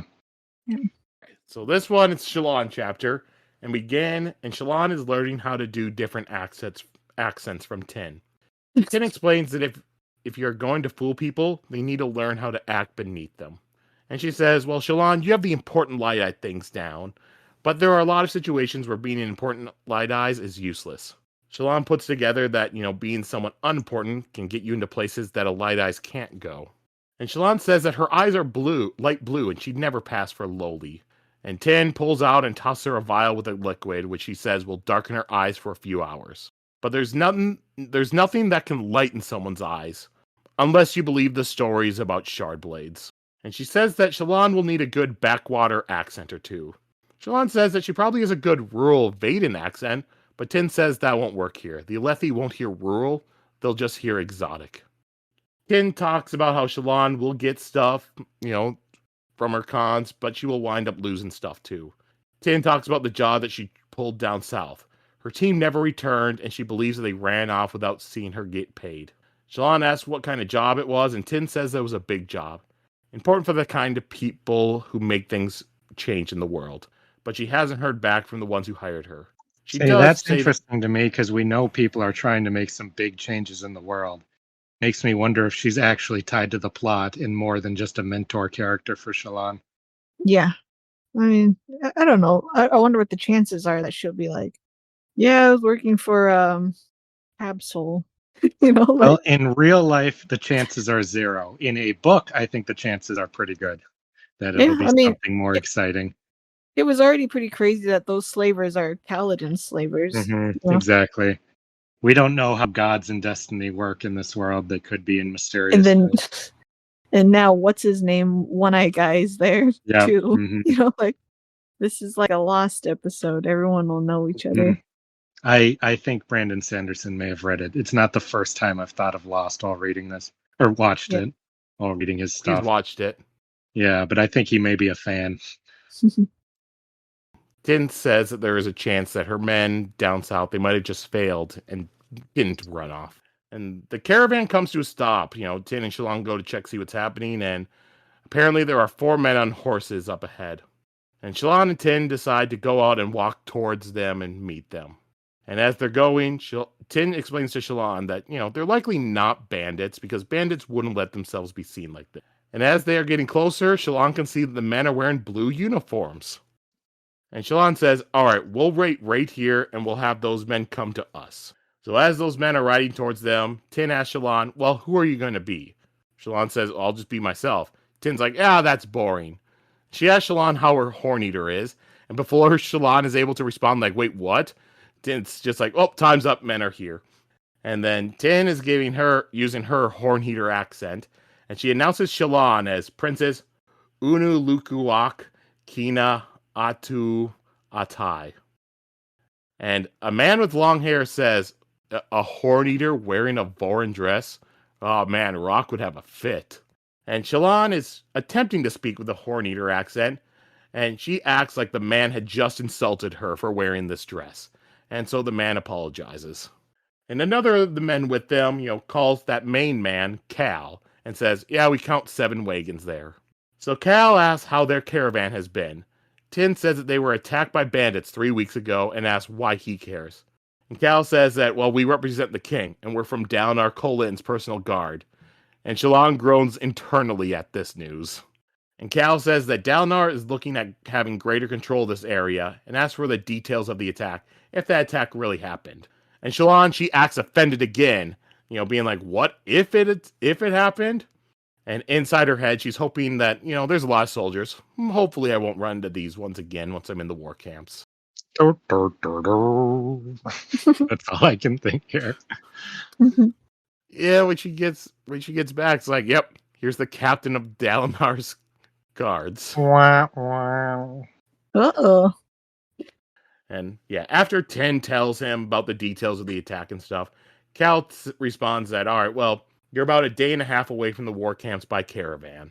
And Cal's looking at the, caravan. He asks, where are the other Horn-Eaters at? And he looks at Shallan, and he says that she looks spindly for a Horn-Eater. And Tin just asks if Kaladin just offended the princess's weight. And Shallan says that she is offended, and she wants an apology from Kaladin, and she demands his boots as an apology. Cal's against this idea, but Tin asks, is Dalinar's army so disrespectful? Shallan says that she will tell everyone that Kholin is stealer of boots and taker of women's virtue. Cal sputters, and Shallan's like, well, no, I meant vesture. So Shallan goes on And eventually Cal relents and he just takes off and tosses her his boots. And then they go and they leave. And after they leave, Tin says, "Oh, that was fun." But Shallan says that that man knows that we were playing with him. And Shallan asks if Tin did this to make her feel uncomfortable. Tin tells her that if Shallan's going to keep doing this, she needs to learn to be uncomfortable. And the only way to practice is to do it in front of people who might catch you. And Tin points out that these boots are just too big for Shallan. But Shallan says that she really needs some boots. She can't just keep wearing slippers or barefoot. She'll put some padding in them and, maybe they'll work. But she does feel bad about stealing the boots from the man. And Tin says that they'll need to do something about that kind-hearted nature of Shallan's. And that's the end of our chapters this week. This is all very amusing, but I can't help but think of some paranoid conspiracy. What if somebody with some kind of knowledge has hired Tin to go out and intercept Shallan to deliver her to a specific place in the camp so she can be captured? And she knows very well who the men guarding the king are, knows exactly who she's going for, and contrived this entire situation to make sure that she just didn't tell Kaladin, "Oh, I'm here to see Adolin and Dalinar," and have them be just nicely escorted there. I cannot help but be that paranoid about this character. Wow. Even though I think that's very unlikely and pretty over the top, I do not trust con people that far. And that's how much I think Shallan will not reach where she's supposed to go, even when she gets this close. That's true. This is a big hindrance. They're very close. It should be no problem to just get over there, but yeah. And other things, no. I don't know if what you're saying is anything, but they have the span reads technology, where they're able to do that across space. And we saw a map that showed where Shallan ended up. Very true. Very true, So, Sheta. That's an excellent point. Somebody at some time cares about where Shallan made landfall. Mm-hmm. I assume that that's from after this time, but for all I know, those were the instructions given to Tin. Mm-hmm. That's very true. Now you got me even more paranoid. Somebody with some kind of meta knowledge I can't even understand has just stopped Shallan from getting safely escorted because of what she thought was just a silly little lesson she was learning as a kind of half a joke. Yeah.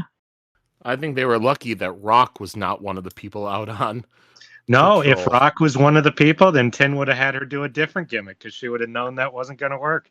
She knew because she knows people so well that doing a Horn Eater would put them off guard because they would be thinking about Rock the whole time. Telling you, should be more scared.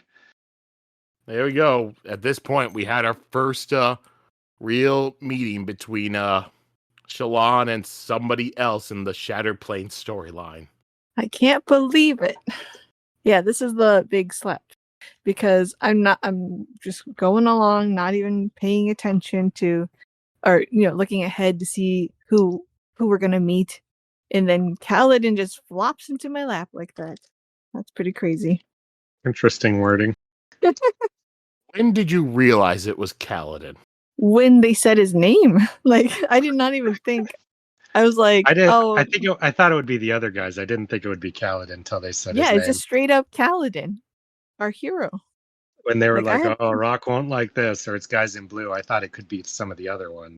Yeah. Last I saw, he could barely ride a horse, so I'm impressed. Mm-hmm. Yeah. And I've been waiting for Kaladin and Shallan to meet and thinking that they would be the least likely to meet of all the characters because they're such polar opposites. He's a slave. She's with the king's sister, it's just too much of a difference. But they just had a cute meet out of nowhere. A meet cute. Sorry. This was not a meet cute. It was pretty cute. Though I would never take a guy's shoes. And I was very sad when he had a hole in his sock. And she still took it. And she's going to wear them. Ooh, Adolin's going to be so mad. He's going to be so jealous. Are you wearing Kaladin's shoes? Do you think she's going to recognize those as Kaladin's shoes? She's going to say these are Kaladin's shoes. And he's like, how dare you wear another man's hoodie. So that's what it Oh, is. It's actually that he's the jealous, crazy one.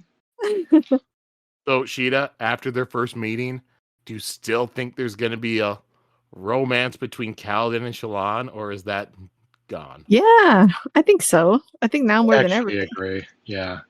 Like they actually would get along better than, but then I also think Adolin and her would get along too. So love triangle, here we come. All right. So I'll ask you, which team would you be on then as of this moment? Team Ooh. Shallan Kaladin or Shallan Adolin? Or Adolin and Kaladin. No, that was not one of the options given.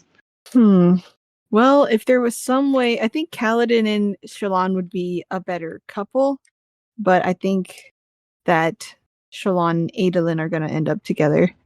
And tragically, That was Kaladin. neither answer. The question was, what team are you on? Okay.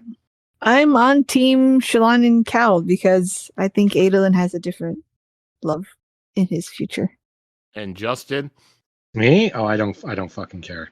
I do not care. Hey, I think that there will be some romance. I don't care who it's with or what happens with it. you have to say it. You made me say it. Yeah, because it's all you fucking talk about. It is not. I'm not the romance guy here. You do hear how painful it is when he goes through the ship rankings when we did them. I will have occasions where I'm hardcore for a ship or a romance, but they are few and far between. All right, fair enough. I won't make you until we do the shipping rankings. All right. So, anything else from this chapter you two want to go over? No. Yeah, pretty straightforward. Oh, I thought it was very funny that Shallan does like the most racist horn-eater accent imaginable. Like, Yeah. if this was a book based in this world that had come out in the last few years, Shallan would have gotten in a lot of trouble for that on the internet. That's all I can say. Cancelled. All right. So this chapter was called Boots. Why do you believe that was chosen for a chapter title? Fuck you. That's my response. Jeez, Justin. I'm gonna say it's the song. One of these days, these boots are gonna walk all over Shallan. Oh God. Okay, no. Just to get out of that, I will say it's because Shallan got the boots from Kaladin. Just to get away from that. All right. So, yeah, I guess then we'll move on to our theories and prediction segment. So I guess I'll ask questions. So, how's the meeting gonna be with Shallan and Kaladin again when she shows up to meet with Adolin? Awkward. Yeah, I think it'll be just as uncomfortable as this one. Worse because she'll be wearing his shoes. I think it's going to be somewhat like she walks in, Kaladin does a wah double take, and then she does a nervous hello, and then he's like, "Oh, those cursed light eyes! I hate light eyes." That's my expectation. And then, did Moash? All right. So, do you think Moash had anything to do with the assassination attempt on Elhokar? I already said I believe it's a red herring. I don't think he did, and I still believe Renarin did to help save the kingdom in his own mind. That's my guess too. Well, you can't have my guess. You need your own. I do think that Moash it was kind of suspicious that he was there, but yeah, whether it was just to be an overachiever or to do something else, I'm not sure. So I don't think so. All right. Well, then I'll just open it up for you for any other theories that you might have. Throw them out there. I kind of said most of mine during, but no serious ones, I guess. Yeah, this wasn't really, besides the Parshendi songs at the beginning, which could have a lot, there wasn't a lot of like stuff to theorize in here. I do think that Gaz keeps glancing to the side as it kept pointing out because he's seeing something in his dark eye, because they've pointed that out like 3 times. Shallan noticed that was a tick he had. I think he's scared of something that he's not really talking about. And then my other one is that I don't trust Tin. I don't personally think she's here for some long con thing, but or like with Shallan, but I do think that Shallan's going to very much regret trusting her as she does something that I wouldn't even be able to guess because I don't think the seeds are planted for it yet. Like maybe she has her own con she's already planning here, and that's why she's coming up here. And she's going to use Shallan to help her pull it off, and it's going to make Shallan look like she was involved or responsible for it in a way that will hurt her abilities to get help out here. That's what I think, yeah. Like Ooh. she's setting her up as a patsy already, you know. Yeah, Like yeah. she knows she's who she says she is.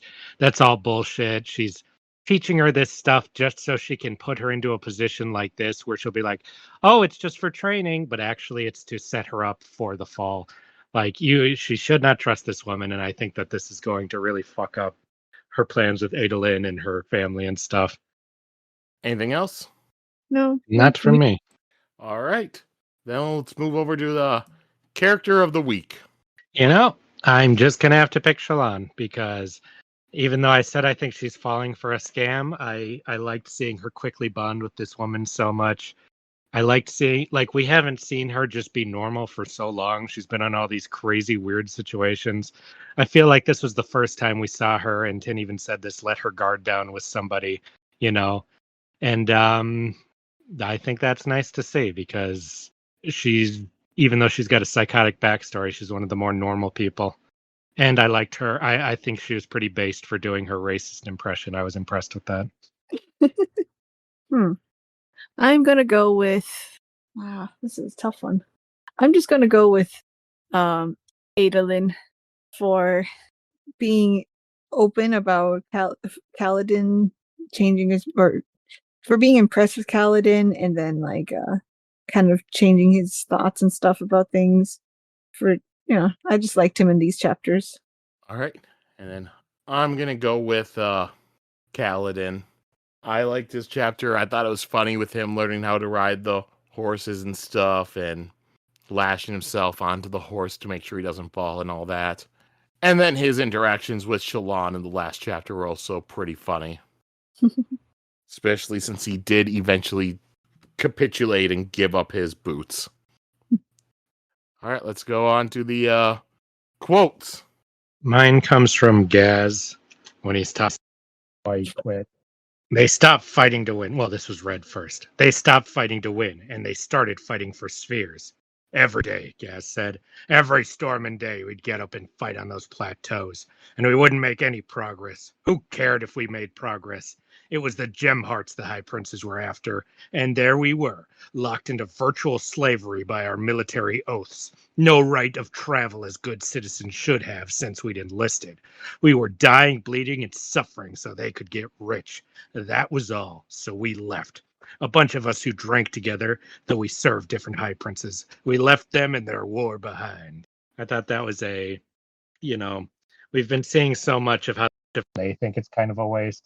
But the people below, especially the people in Sadius's army, would not have very positive feelings about this. And I like the comparison to the military oath, which is supposed to be a noble thing. You fight for a real purpose, which they felt they wanted to fight for a real cause, being just an excuse to enslave you to do this stupid random thing that you don't even care about.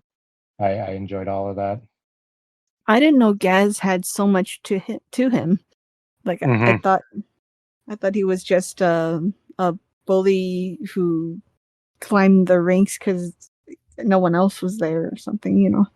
So it was really interesting to hear his backstory a bit in his values. Mine's not really a real quote, but I just thought it was interesting. We kind of talked about it. And it might just be me trying to put together clues about Renarin. He wasn't wearing his spectacles. Why was that? Didn't he need them? Trying to act like he doesn't, Adolin thought. Renarin so desperately wanted to be useful on a battlefield. He'd resisted all suggestions that he should become an ardent and pursue scholarship, as might have better suited him. You just need more training, Adolin said. Zael will whip you into shape. Just give it time, you'll see. I need to be ready, Renarin said. Something is coming. The way he said it gave Adolin a shiver. You're talking about the numbers on the walls. Renarin nodded. They'd found another scratched set of them after the recent ice storm outside Father's room. 49 days, a new storm comes. According to the guards, no one had gone in or out, different men from last time, which made it unlikely it had been one of them. Storms that had been scratched on the wall while Adolin had been sleeping just one room away. Who or what had done it?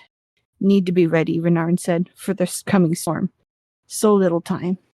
So I just really am curious about Renarin, and that little bit made me think that he might be doing some research of his own about what's happening, like I guess that's kind of what I've been thinking about him. So that very much could be true. Like he's training because he's like, I know my scholar stuff isn't gonna help as much as if we had another fighter or something.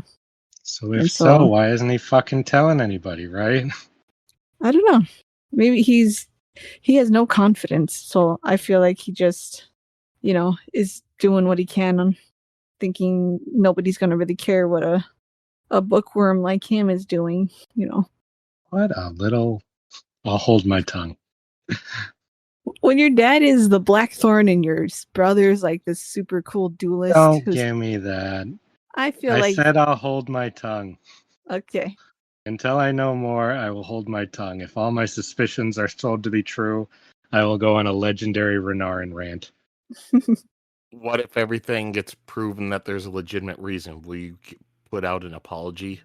Absolutely. I will apologize. I'm not too big to apologize to Renarin if it turns out that the only reason he's a petulant little bitch is some kind of one that makes sense. I apologized to him too after I thought he had something to do with the betrayal. But now I'm kind of taking that back. Yeah, end of the first book, he won me over a bit. Now he's a freaking slippery one. I can never figure out what to think. Yeah. All right, my quote, nothing in depth or anything like that, just, it's funny. No apologize, Shallan declared. Boots. Cal leaned back, looking between the two of them, trying to parse what had just been said. Boots? He asked. Yes, Shallan said. I am liking your boots. You will apologize with boots. You want my boots? Did you not hear Her Highness? Tin asked, arms folded. Are soldiers of this Dalinar Kholin's army so disrespectful?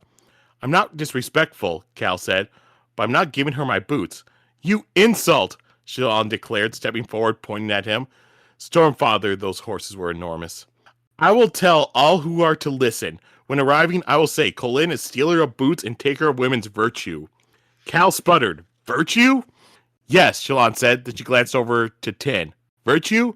No, wrong word. Virtue. No, vesture. Vesture. Taker of women's vesture. That is the word I wanted. The soldier glanced to his companions, looking confused. Drat, Shallan thought. Good puns are lost on men with poor vocabulary. Is no matter, Shallan said, throwing up her hand.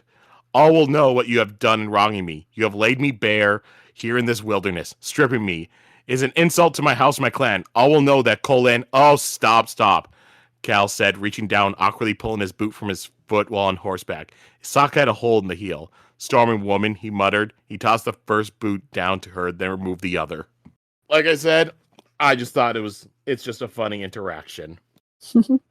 Nothing deeper than that. I was mad at that part until Shallan said exactly what I was worried about. Because I was like, what if they get in a fight? And then she says, oh, I feel bad. That was dumb. What if they get in trouble and need boots? So I forgave her after that she just said something impulsive. But if they were like, next were like, Kaladin had to get the gangrene out of his feet after he'd been stabbed horribly or something, I'd be really pissed. Kaladin dies because he had no shoes. Yeah, Kaladin got pneumonia and died from walking in the water. So what, he just chose not to heal his feet with his Stormlight? Something happened. There was no Stormlight left in his... Yep, no Stormlight. Stormlight stopped working in this world, so he couldn't do it anymore. He didn't know why. What a shame. Syl left. Yep, Syl left because she's like, a true warrior never gives up his boots. When I said, what are you here to protect, I meant your feet. Stupid. All right. Yep, there's that. Now let's go to some comments and stuff that we've gotten. So first one, this is an email that we had gotten from a person named Zane. Ooh. Title of the email, Reading Suggestions for Sheta's Romance Itch. Ooh. All right. I'm still on your Warbreaker episodes, and so far really enjoying everything, except those intros trying to blow up my eardrums, lol. Hey, I've tried to tone them down now. I've learned to take Cheetah's predictions and shipping with a grain of salt, but thought of a few books that she and maybe all of you might enjoy. First one is Mark Lawrence's Library Trilogy. Is a great fantasy story with a pretty good romance embedded. Ooh. Next is Mark Helprint's Winter's Tale. Is possibly some of the best descriptive writing I've ever encountered, with a love story at its heart that transcends time and defies even death. Also, it's so much more than what the Colin Farrell movie was able to achieve. There was a Colin Farrell movie of it? Wow. I've seen the title Winter's Tale. I don't think I ever saw the movie. Oh, that looks super generic, the movie. All right. And then he says, I see that you're into the Stormlight Archive now and can't wait to catch up to you all. By far my favorite part of the Cosmeres thus far. I look forward to many more episodes full of witty commentary, batshit theories, and lecherous ships. Stay radiant, Ryshadian boy. I will have to check out some of those suggestions. Yeah, it's fun to get book suggestions. That's a cool thing. Mm-hmm. All right. And then next, this will be from our Way of Kings, chapter 7 through 11, from the RPG chick. And she's responding to our question of the day, what is your most hated final episode of a TV series? And she says, I'm beyond shocked that nobody picked the final Game of Thrones episode. I remember thinking, this is all a bad dream, right? And she goes into some description of what happened in the final episode. And it's like, nope. And then when the the credits roll, I had near irresistible urge to throw my TV out my second story window. Oh, gosh. And I can tell you exactly why none of us mentioned that, because in order for us to consider it one of the worst finales of all time, we have to care about the show for that to happen. We've all read A Song of Ice and Fire. We're all big fans of the books. But Justin and Sheta, they weren't able to get past season 4 of that show. Yeah, I'm sorry. I should have wrote to you and said, don't even finish that. Just check out and leave now. Yeah, I've Yeah, heard 'cause, little bits and pieces of how it gets in later seasons. It seems like I probably dipped out at the right time. yeah. But once the part I don't know why, but when they did the Return to Craster's Keep, the whole show just lost me. I don't know why. Yeah. Well, the problem is most of season 4 is filler, because they're adapting at that point 1/3 of a book. The only stuff where you really have enough content for a full season is the King's Landing stuff with Tyrion and everything. Everything else, it's there's only 1 or 2 Dany chapters to adapt, and they have to stretch that into a full season. Oh yeah, There and the was stuff with Dany was so boring. Oh my god, yeah. I mean, so with Game of Thrones, I felt like season 1, great season. Seasons 2 through 4, they're a decent adaptation. There's some changes that I disagree with, some changes I understand, but I felt it worked for the most part. Seasons 5 and beyond are just god-awful. And yeah, some people, I know they'll say oh no, it doesn't get bad till the final season or season 7. No, it gets bad before that. Having one really cool episode or one cool fight scene does not make up for the 9 other episodes of just shit. I just hated what they did with Tyrion's prostitute girlfriend, and I hated what they did with the way Rob married that one girl. They tried to give her more character, but they just ruined what I felt was his kind of impulsive, trying to do the honorable thing, boyishness. By trying to make her cooler and stuff. I didn't like any of that shit. Yeah, I feel very sad for anyone who invested so much into, because it's such a good book. Mm-hmm. And if you get glimpses of it, you're gonna fall in love with the world and all that stuff, but it's just not in that show. The other part I remember hating when Joffrey just killed that one prostitute girl. I just thought it was so stupid. I just thought they were just trying to put things in just for no reason whatsoever. So when they start actually fully making up their own stuff later, I can completely believe it's as bad as people say, because that's what it felt like when they were making stuff up earlier. It felt so stupid to me. Yeah. Like cutting out full storylines that are actually in the book, instead just making up their own storylines and its replacement. It's bad. But yeah, I did watch the full thing. But yeah, by the time I was in the final season, when the final season was coming out, I didn't care about it. I still watched it. That way I could, if people at work brought it up that I was talking about, I could at least converse with them about it. But I remember when the final season's coming out, it's like, oh man, Joe, you excited for the final season of Game of Thrones? Yeah, I'll watch it. Not really. I just did not care anymore. All right. Yeah. So But yeah, sorry for your experience. Yeah. And that's why none of us said purposefully. So also, there was a time I didn't want to watch more. The main reason I didn't want to get spoilers for the book back in the naive days when I thought the book would ever come out. And then when I heard how much everyone hated it, I was like, okay, I think I made the right choice. Yeah. Oh man, I'm so wary of that, of adaptations. Oh man, we could do a reaction channel. Most reaction channels in YouTube or Patreon, when they're watching Game of Thrones, most time is them be like, "Oh man, this is awesome." With us, it'd be like, "This is stupid." Ada can barely handle the 1-star reviews. I doubt she can watch that. Nope. You get into it, it's like, all right, cool. Jon went to Craster's Keep. Why? All right. Next comment from The Way of Kings, chapters 15 through 17. Another one by RPG Chick. That line about Kaladin needing a rock. I too thought Sheta was saying it alluded to the man Rock. And as the discussion went on, I became more and more confused. Oh my god, Sheta, what the hell was that? I should have stopped while I was ahead. It's like, wow, you're so deep. Oh god. And I've been reading through the books and listening to the podcast as I go. My theory is that Hoyd is indeed the king's wit, and he's hiding under that guise to hide from the men who were looking for him in the fishing village. We'll see. I don't think he's the king's wit. No way. Totally off your rocker. You're cleverer than some of us. And then from Way of Kings, chapters 18 through 21 from RPG Chick. Tong Fa is an international bounty hunter. I'm picturing Lobo, but not as funny and as an animal killer. But I have yet to see the Supergirl movie. Bro, I'm all for it. That sounds great. No. And she adds, hopefully Lobo doesn't hurt Crypto, making me yell out, Tonk Fa! That would be a confusing thing for the rest of the audience. 3 favorite horror movie sequels is an interesting topic. I don't often see people talking about it, maybe because most of them are meh. Mine would be, in order of awesomeness, number 1, Dawn of the Dead. Oh, yeah. Yep. Number 2, Hellraiser 2, Hellbound.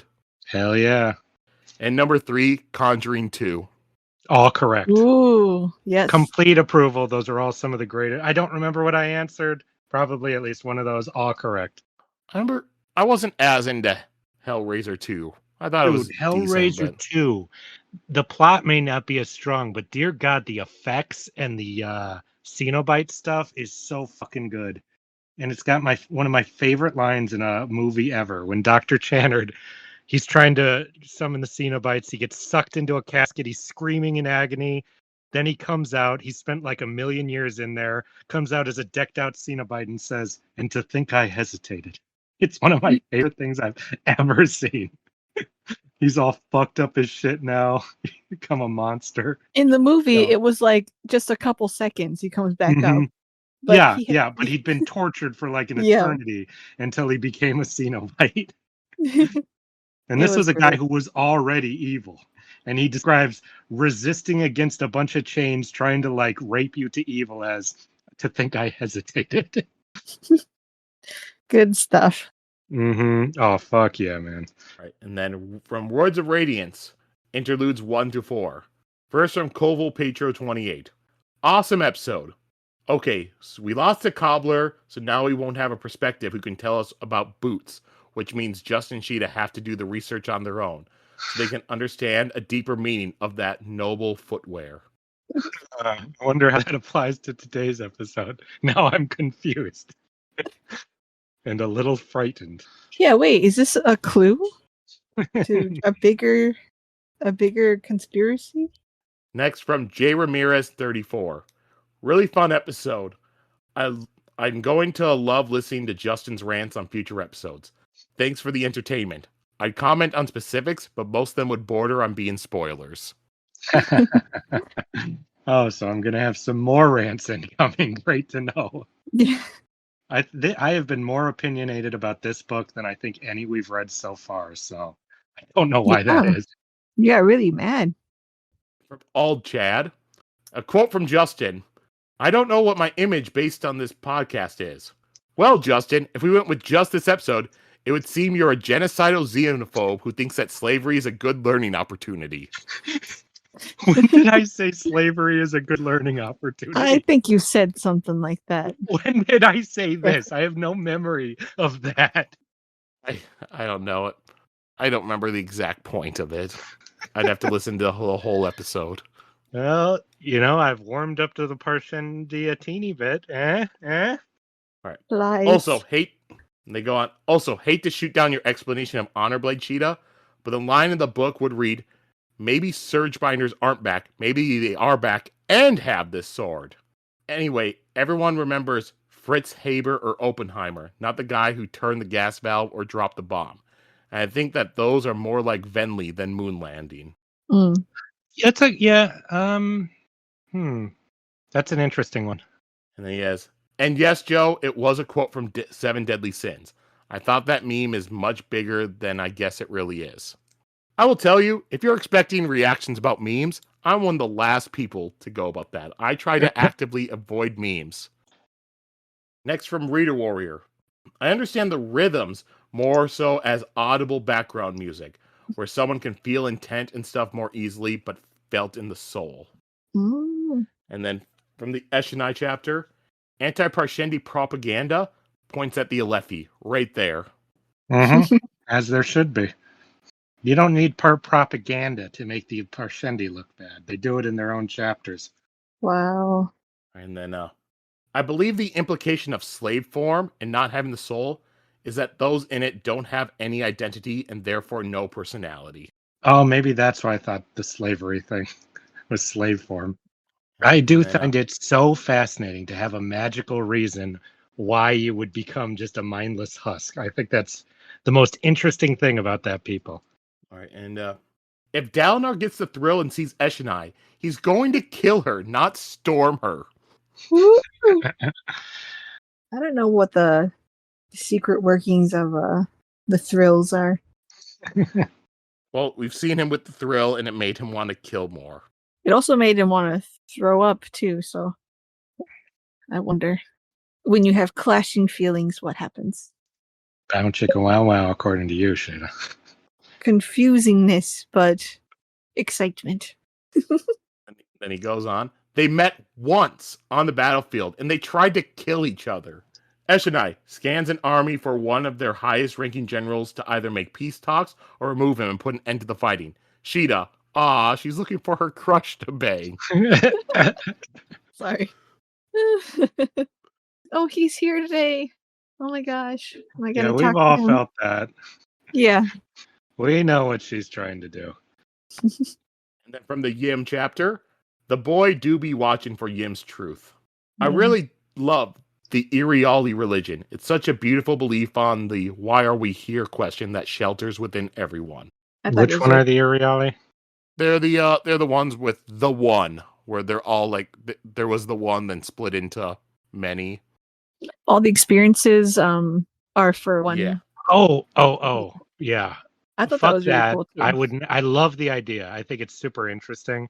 That would be one of the things I least want to be true, though, because then it means I don't exist except as a piece of something. But I think it's very fascinating. But no, thank you.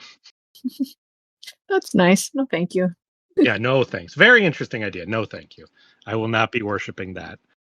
There are so many points in this series where a character that shows up was in fact teased multiple times before. This is because the guy with the scar and the cheat had showed up like in both prologues before that. Mysterious. An old guy talks to someone younger, and Shallan thinks he's a creep. But whenever they're just old enough to be a DILF, then she's all for it. Cough, Kelsier and Vin. Yeah, she's got her priorities, right? And then from the Risen chapter, the Condra's whole shtick is pretending to be human. And I remember this one because it was Justin saying, at least the Condra, they knew they were Condra, but hey, they tell people you're buying a Condra. Yeah, they hire themselves out, man. After how many years of them cheating and stealing and being trickerous? Well, I knew what Justin was saying. It's because the Condra, to the person who hired them, they're open about being Condra, or if you're somehow in the homeland. But for everyone else, they pass themselves off as human. Yeah, no, Condra. They're like lawyers, you know. You hire them. That's a better example. Yeah, they're like a lawyer. Yeah. You're not going to judge a lawyer for doing the best they can to get their guilty murderer the best sentence they can, you know.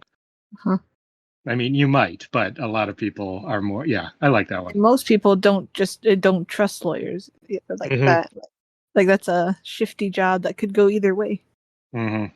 No offense if you're a lawyer. I'm sure you're. No, much offense, man. Unless you're my lawyer, much offense, man. And then he continues talking about the people on the island. They're hippies. Yeah. Love a little Larkin. Oh, God. It's almost like a theme. Oh, go ahead. No, you just found a way to make me like him even less. The hippies are the Larkin. Now they're a bunch of free love hippies just hanging out on a turtle island. I want to live there. That kind of thing that awesome. I don't want around. Sounds like it's summer all year long there. Oh, God. The summer of 69. It's almost like a theme of this book is to showcase how people can change and grow and become more than what they were when they set their sights on who they wish to be and actually work on it. In 3 words, journey before destination. Yes. All right, and then from the second Eshonai chapter. Listeners, that's what the Parshendi call themselves, rather than the racist term that just means slaves who think. Listeners to some false god that seems like it's going to bring the apocalypse, listeners to whatever some song tells them that they have to be. You know, I just no. We're not talking about them now. I won't go on. I haven't thought about the deoxys forms in years. Then, can't you just stop attacking a quote from, I think, Sheta. Can't you just stop attacking the Alethi? The Alethi are attacking and encroaching on them. They sent envoys after all this began, and the Alethi slaughtered them before taking the fight to the plains for the War of Reckoning. If they stop, the Alethi will just kill them all. And I highly doubt they'll see gender or age and will just kill any listener they find. Well, I am going to be honest, you know, I hate them immensely, but I completely agree. This war cannot end. It cannot end with one side just not fighting. What? I don't know. The cat. However, no, I take it fucking back. On the battlefield, we just saw, this was one of the first times they ever actually tried to communicate with the Alethi, you know? Oh, you killed our king, you want to send some envoys? Nobody's going to listen to that shit, you know? Eshonai, whatever, finally reaches out. Adolin even says, why we sent people to you? You haven't been listening. She's just as cryptically says, times change, you know? No, I changed my mind. You change it to what? I change it to they are responsible for what's happening to themselves, as far as I'm aware. Because just because of what Adolin says, we tried to reach out to you. You didn't want to. You didn't talk to us, you know? And she just says, times change is her only excuse. I feel like the Parshendi are so out of it with their own thing that they're doing that I don't know if they even have a plan. Yeah, I think that they did something they felt was necessary by killing the king, you know? Mm-hmm. Whether it'll turn out that was or not, I don't know. But I do think what you're saying about they're out of it, in that they're not a part of other cultures. They're not actually interested in other cultures. They actively think other cultures are evil, you know, like they think they're bad because of the Spren thing and stuff, you know, and they think that they're superior to them, you know. I think that all of that's in there, and that has kind of put them in a situation where they've kind of like you you just wouldn't feel that bad for them for being attacked because they've done all this to themselves because they won't reach out and talk to this other people, you know. Mhm. Now They maybe know all this something will stuff. happen that would reveal that they know a lot of stuff that they're not sharing. Mhm. Maybe something could happen that would reveal that they did try to reach out to the king, but until we have any evidence of that, I ain't gonna trust him. So you almost got me with your fucking listener propaganda, but I ain't falling for it. Well, we did have last book when the one time when Dalinar was talking with Elhokar, talking about what he would do is he would send, envoys to the Parshendi, figure out why they killed Gavilar, and he says that they gave up on attempting to reach out to them too quickly. Yeah, but when the war's gone on 10 years, yeah, sure. But at first, they did try to reach out to them from what we've heard. The fact that they'd kill the king, leave people behind, not explain why they did it at all, not even try to explain, not even come up with a fake explanation. And then anyone's supposed to feel sorry for them when they're trying to attack them back. I don't ever approve of war. I don't approve of slaughter. And yet I cannot feel sorry for them at this point, The more we learn about their culture, that may change, but as of now, I don't know. Well, right now the war is not really about revenge for Gavilar anyways. It's about making money. Mm-hmm. So you've just got both sides trying to make money. And killing each other over it. I don't really feel for either side that much. This is why Dalinar's the only hero, because he's like, can we stop for a second? Mm-hmm. Can we talk to these freakish savages? That does make him a hero to want to. It's like, guys, I think some of them might be girls. I think it's funny that they didn't even really know that. Girls and young people and stuff, like, we don't know anything about them. Mm-hmm. I think, I said the Parshendi were in a daze. I think the Alethi are also in their own daze. Yeah, but the Alethi are in one that makes sense. They've got their excuse. They've got their incentive, which is the plunder. And they're just, those two things are going together, It's not a good, noble thing, but it makes sense at least, It's human. To run on one idea? I'll pick human over whatever else any day. What's that? The Alethi also don't see the Parshmen as people. They think they're just mindless savages. And what pretty much. Goddamn reason? That's a good point too. What way have the Parshendi given them any reason to see them as more than that? They tried to make peace with them, and the first thing they do is kill their king like they're animals. You're like, what reason do they have to think it's not? They've given them none to have any kind of other opinion. The only ones they know are those slave creatures. They've never come out and told them those are us in another form. They probably could, So it's just some weird people that you tried to break bread with, and then they immediately killed your king. Who is supposed to think, maybe they're people. Maybe they're not weird monster animals. I don't see any reason to think that way, even though we as readers know otherwise. And I think that the reasoning is because of whatever is with their religion thing, where they think that they needed to kill the king because of this entity that they've claimed they worshipped that was evil and is going to destroy the world. So where is all this Parshendi defense coming from? This must be something from later in the book, because there's nothing now to make me sympathetic. When they can get me to change my opinion on that, I will commend Brandon Sanderson immensely. And from the theory segment, it doesn't seem like the Crescent Scar man had a vendetta against Yim, but the man all broke the sky to find Yim guilty of something. And then, does that mean Shallan could get a cryptic blade? Oh, blade. All right, and then he's talking about the titles of the chapters. The titles are either obvious, metaphorical, or foreshadowing. I concede the Lion King point. It's definitely not near my top favorite, so I haven't rewatched it. Food Wars is they cook so well they make hentai. Borderline. Well, in fact, the artist for Food Wars, he was an artist of hentai before Food Wars. All right, then from Words of Radiance 13 through 17. Adelg 8. Imagine 6 books later, our main cast is stranded at sea about to drown, but then the ship that once turned to water takes the shape of a ship again, but still made of water, carries them to safety to the shore. And Shallan thinks to herself, that's been one of my best decisions to this day. Wow. I love it. I fucking love it. Let's hope so. I don't think that's how this stuff works, but that would be so great. He'll just come up and be like, "I serve. She just hears that noise from the waters. I still serve." That's so cute. I love that. L If called that- 946. Justin is having a terrible time with his favorite characters this book. First Yes. Yasna and then Bluth. Can we pick Sadius next? Oh my god.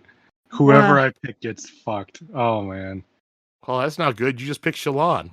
No, I picked her for this chapter, not in the book.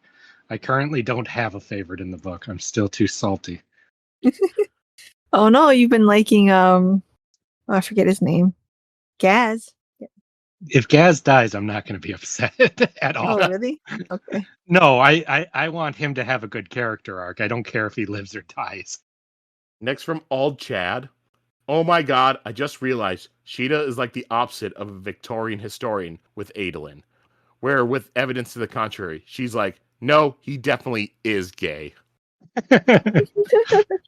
Also, Joe, my boy Bluth was just following orders. Don't hate the player, hate the game. The game of slavery. I'm sure Justin will completely agree here, given his stances on such topics. Yes, I don't think that I like Bluth a lot, but I don't have a lot of excuses for what he did. Even if it's legal in this world, there's a lot of restrictions on how you're supposed to treat slaves. I don't think you're supposed to fucking beat them to death. No. Dekha. In terms of books I regret reading, I had seen American Psycho probably younger than I should have. Maybe 13, 14. Me and a schoolmate loved it and thought, it would be cool to read the book too. For anyone who has read it, you'll know it is way more graphic than the movie. As a 14-year-old, I wasn't ready for my brain to be visualizing some of the scenes, and eventually did not finish it to avoid further trauma. Yet to revisit it to date. Oh. P.S. The other guy loved it, and I suspect he's a serial killer now. Never read it, is on my list to read, so I'm looking forward to it now. Also, did I hear right that Justin adamantly announced he was done with any discussion about Yasna's fate, before immediately coming out with his theory that Yasna put her soul into Shallan to stay alive? What the heck? I don't remember any of that, and it's because I'm done discussing her fate. All right. And then next from Reader Warrior. I totally regret reading the sequel trilogy to the Phase books. It was horrible and almost ruined those books for me. Phase is spelled F-A-Y-Z. Huh. We followed a listener viewpoint. Parshendi is a derogatory term given to them by the Alethi. Is it? So they don't know the term listener. They just saw these people, so they called them Parshendi, which means parshmen who can think. Mm-hmm. Uh, But And I will they have say- given them no fucking reason to call them otherwise. That's my response there. Well, I'm And just going to what- say, most of the time, I'll even use the term Parshendi because we're reading most of it through the POVs. So when we're You're in an just racist. Eshonai POV, when we're in an Eshonai POV, I'll be using the term listener. When we're in somebody else who's calling them Parshendi, I'll be using the term Parshendi. I stay with what the POV says. Chapter 13. How the heck would one prove they are not an alien? exactly. That sounds like something an alien would say. I'm A human. human would be like, well, obviously I'm not an alien. Okay, nice and simple. If humans stole Plate and Blade, why don't the listeners have an abundance of it? Because the humans Because they were stole never it worthy. all. Yeah, no, I don't think that's some shit of nonsense. I think that they can shapeshift, so they just shifted out of being able to use them. But you could say that a bajillion years ago this all happened, and they've been so pillaged that they have none left. You know, it's an Mhm. ancient lost art. I Yeah. think that could be easily explained. Yes, that. I like to think the cryptics' names are the formulas that match the movements and shapes of their heads. That's cute. Still didn't remember she was an honor sprint until Kaladin was swearing the second ideal. It could stand to reason that Pattern won't remember much up until that point either. How convenient. That they Chapter remember 16? things when the characters do. Yeah. Kaladin literally cannot let the past go. That's his entire thing. He is depressed, and losing people is what triggered it. Amaram is quite figuratively the cause of his depression. And to say, oh, Kaladin wouldn't care that much is probably true for some random Bright Lord or at the max Sadius. But Amaram killed his brother, killed his squad mates, sold him to slavery as an honorable mercy. It's because of him that he had to fail at saving those in the slave cart, and all the unnamed characters in Bridge 4 didn't make it. Also, Amaram was supposed to be one of the good ones, and he's not. And since Kaladin's hope for good Light Eyes half rested on the stories of Amaram, it all came crumbling down with his dishonorable actions. I have to agree here, Sheta. He is different than other Light Eyes, but He's responsible for the death of his brother.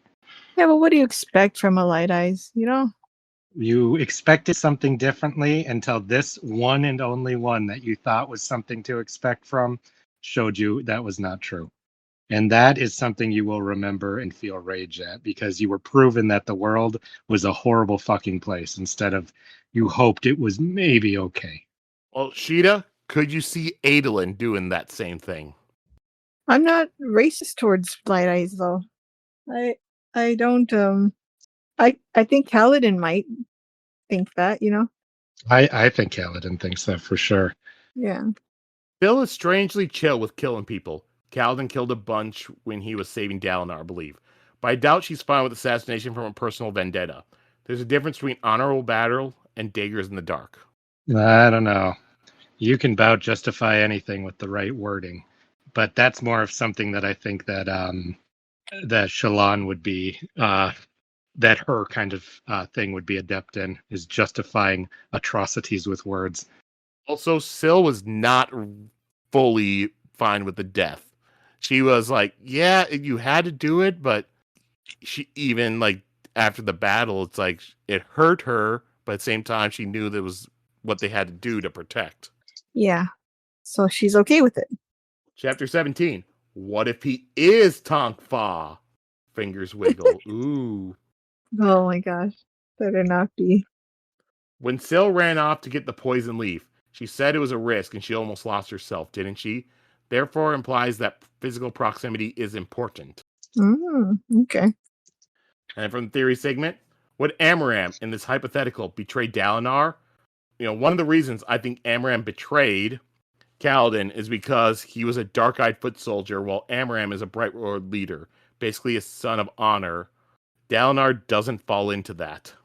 I think that he betrayed him because he felt he had to. I really do. I don't think he's pure evil, and that's why I think he's worse. At least somebody like, somebody who betrays you and doesn't have illusions about it just being for themselves, I can respect more than somebody who has to justify it as being, oh, it's actually the good thing to do.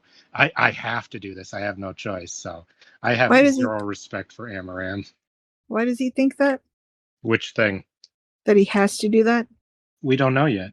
But I think that he thinks, I am a Bright Lord, I'm a big deal, and this man has just given this shard blade to a random grunt who can't even fight. I can fight. I need to do this for the good of our whole army. That's how I think he thinks.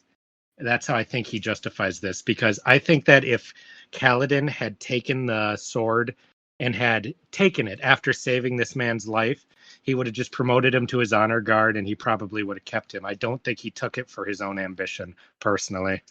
And again, I think that makes him even more pathetic for the betrayal in a lot of ways, because he could have just come in and said, hey, can I have it? And maybe he would have given it to him. Yeah. And then a quote from Justin. Gaz disappeared and he was such a big character. The storms he was. Wallen had a viewpoint. Wallen had a viewpoint in Final Empire. Old Chaps had one in Warbreaker. Are they coming back? Do they have an ongoing story? Maybe they and Fatrin are the trio in the Pier Lake. Well, that's not even remotely similar, because Old Chaps was specifically to bring back the sword. He served his purpose. Gaz did not. He just disappeared from the story.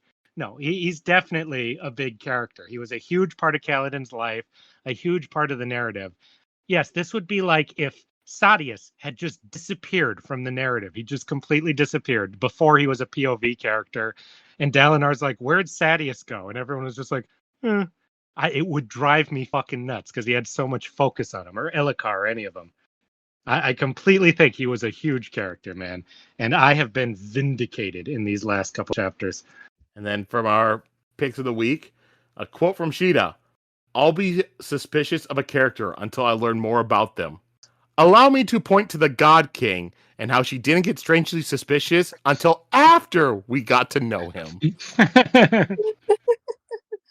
Is that in the biblical sense as well? Since that was when No, after they knew him in the biblical sense, that's when you liked him again. No, she was like untrustworthy of him until like the end of the book. she loved him. Once we learned a little bit more, I think he's just trying to use Siri. That's true. It's not always true then. Then from our responses, yeah, Ellen and Shan didn't even get married. Storms, I'm agreeing with Sheta on shipping related stuff. Maybe the end is near. Joe will always defend the Ellen Shan ship. Joe's a fan of it.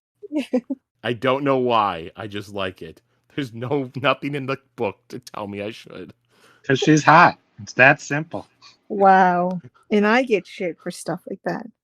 Only because I make up We that do the it with characters are characters who hot. are canonly attractive. Yeah. Shand was described as really hot, though. In slight defense of Shallan's choice of turning the boat into water, I think it can be seen that the boat picked to become water.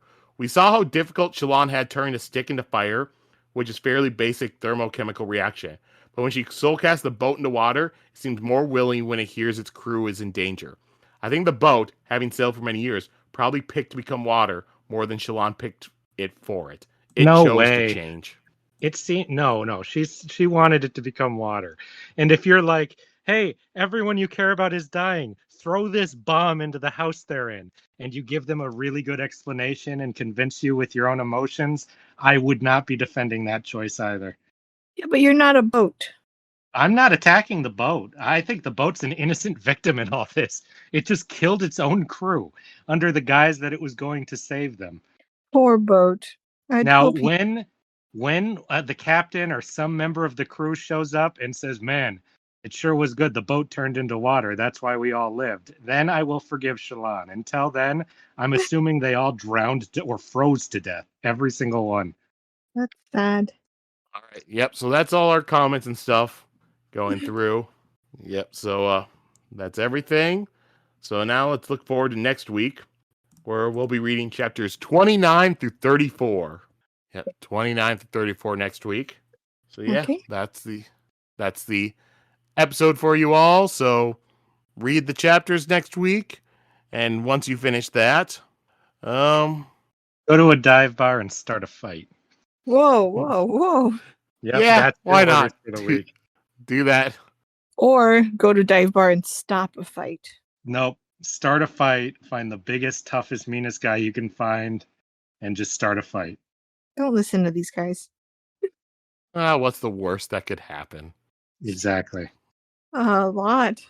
All right. Yep. So that's it, everyone. Bye-bye.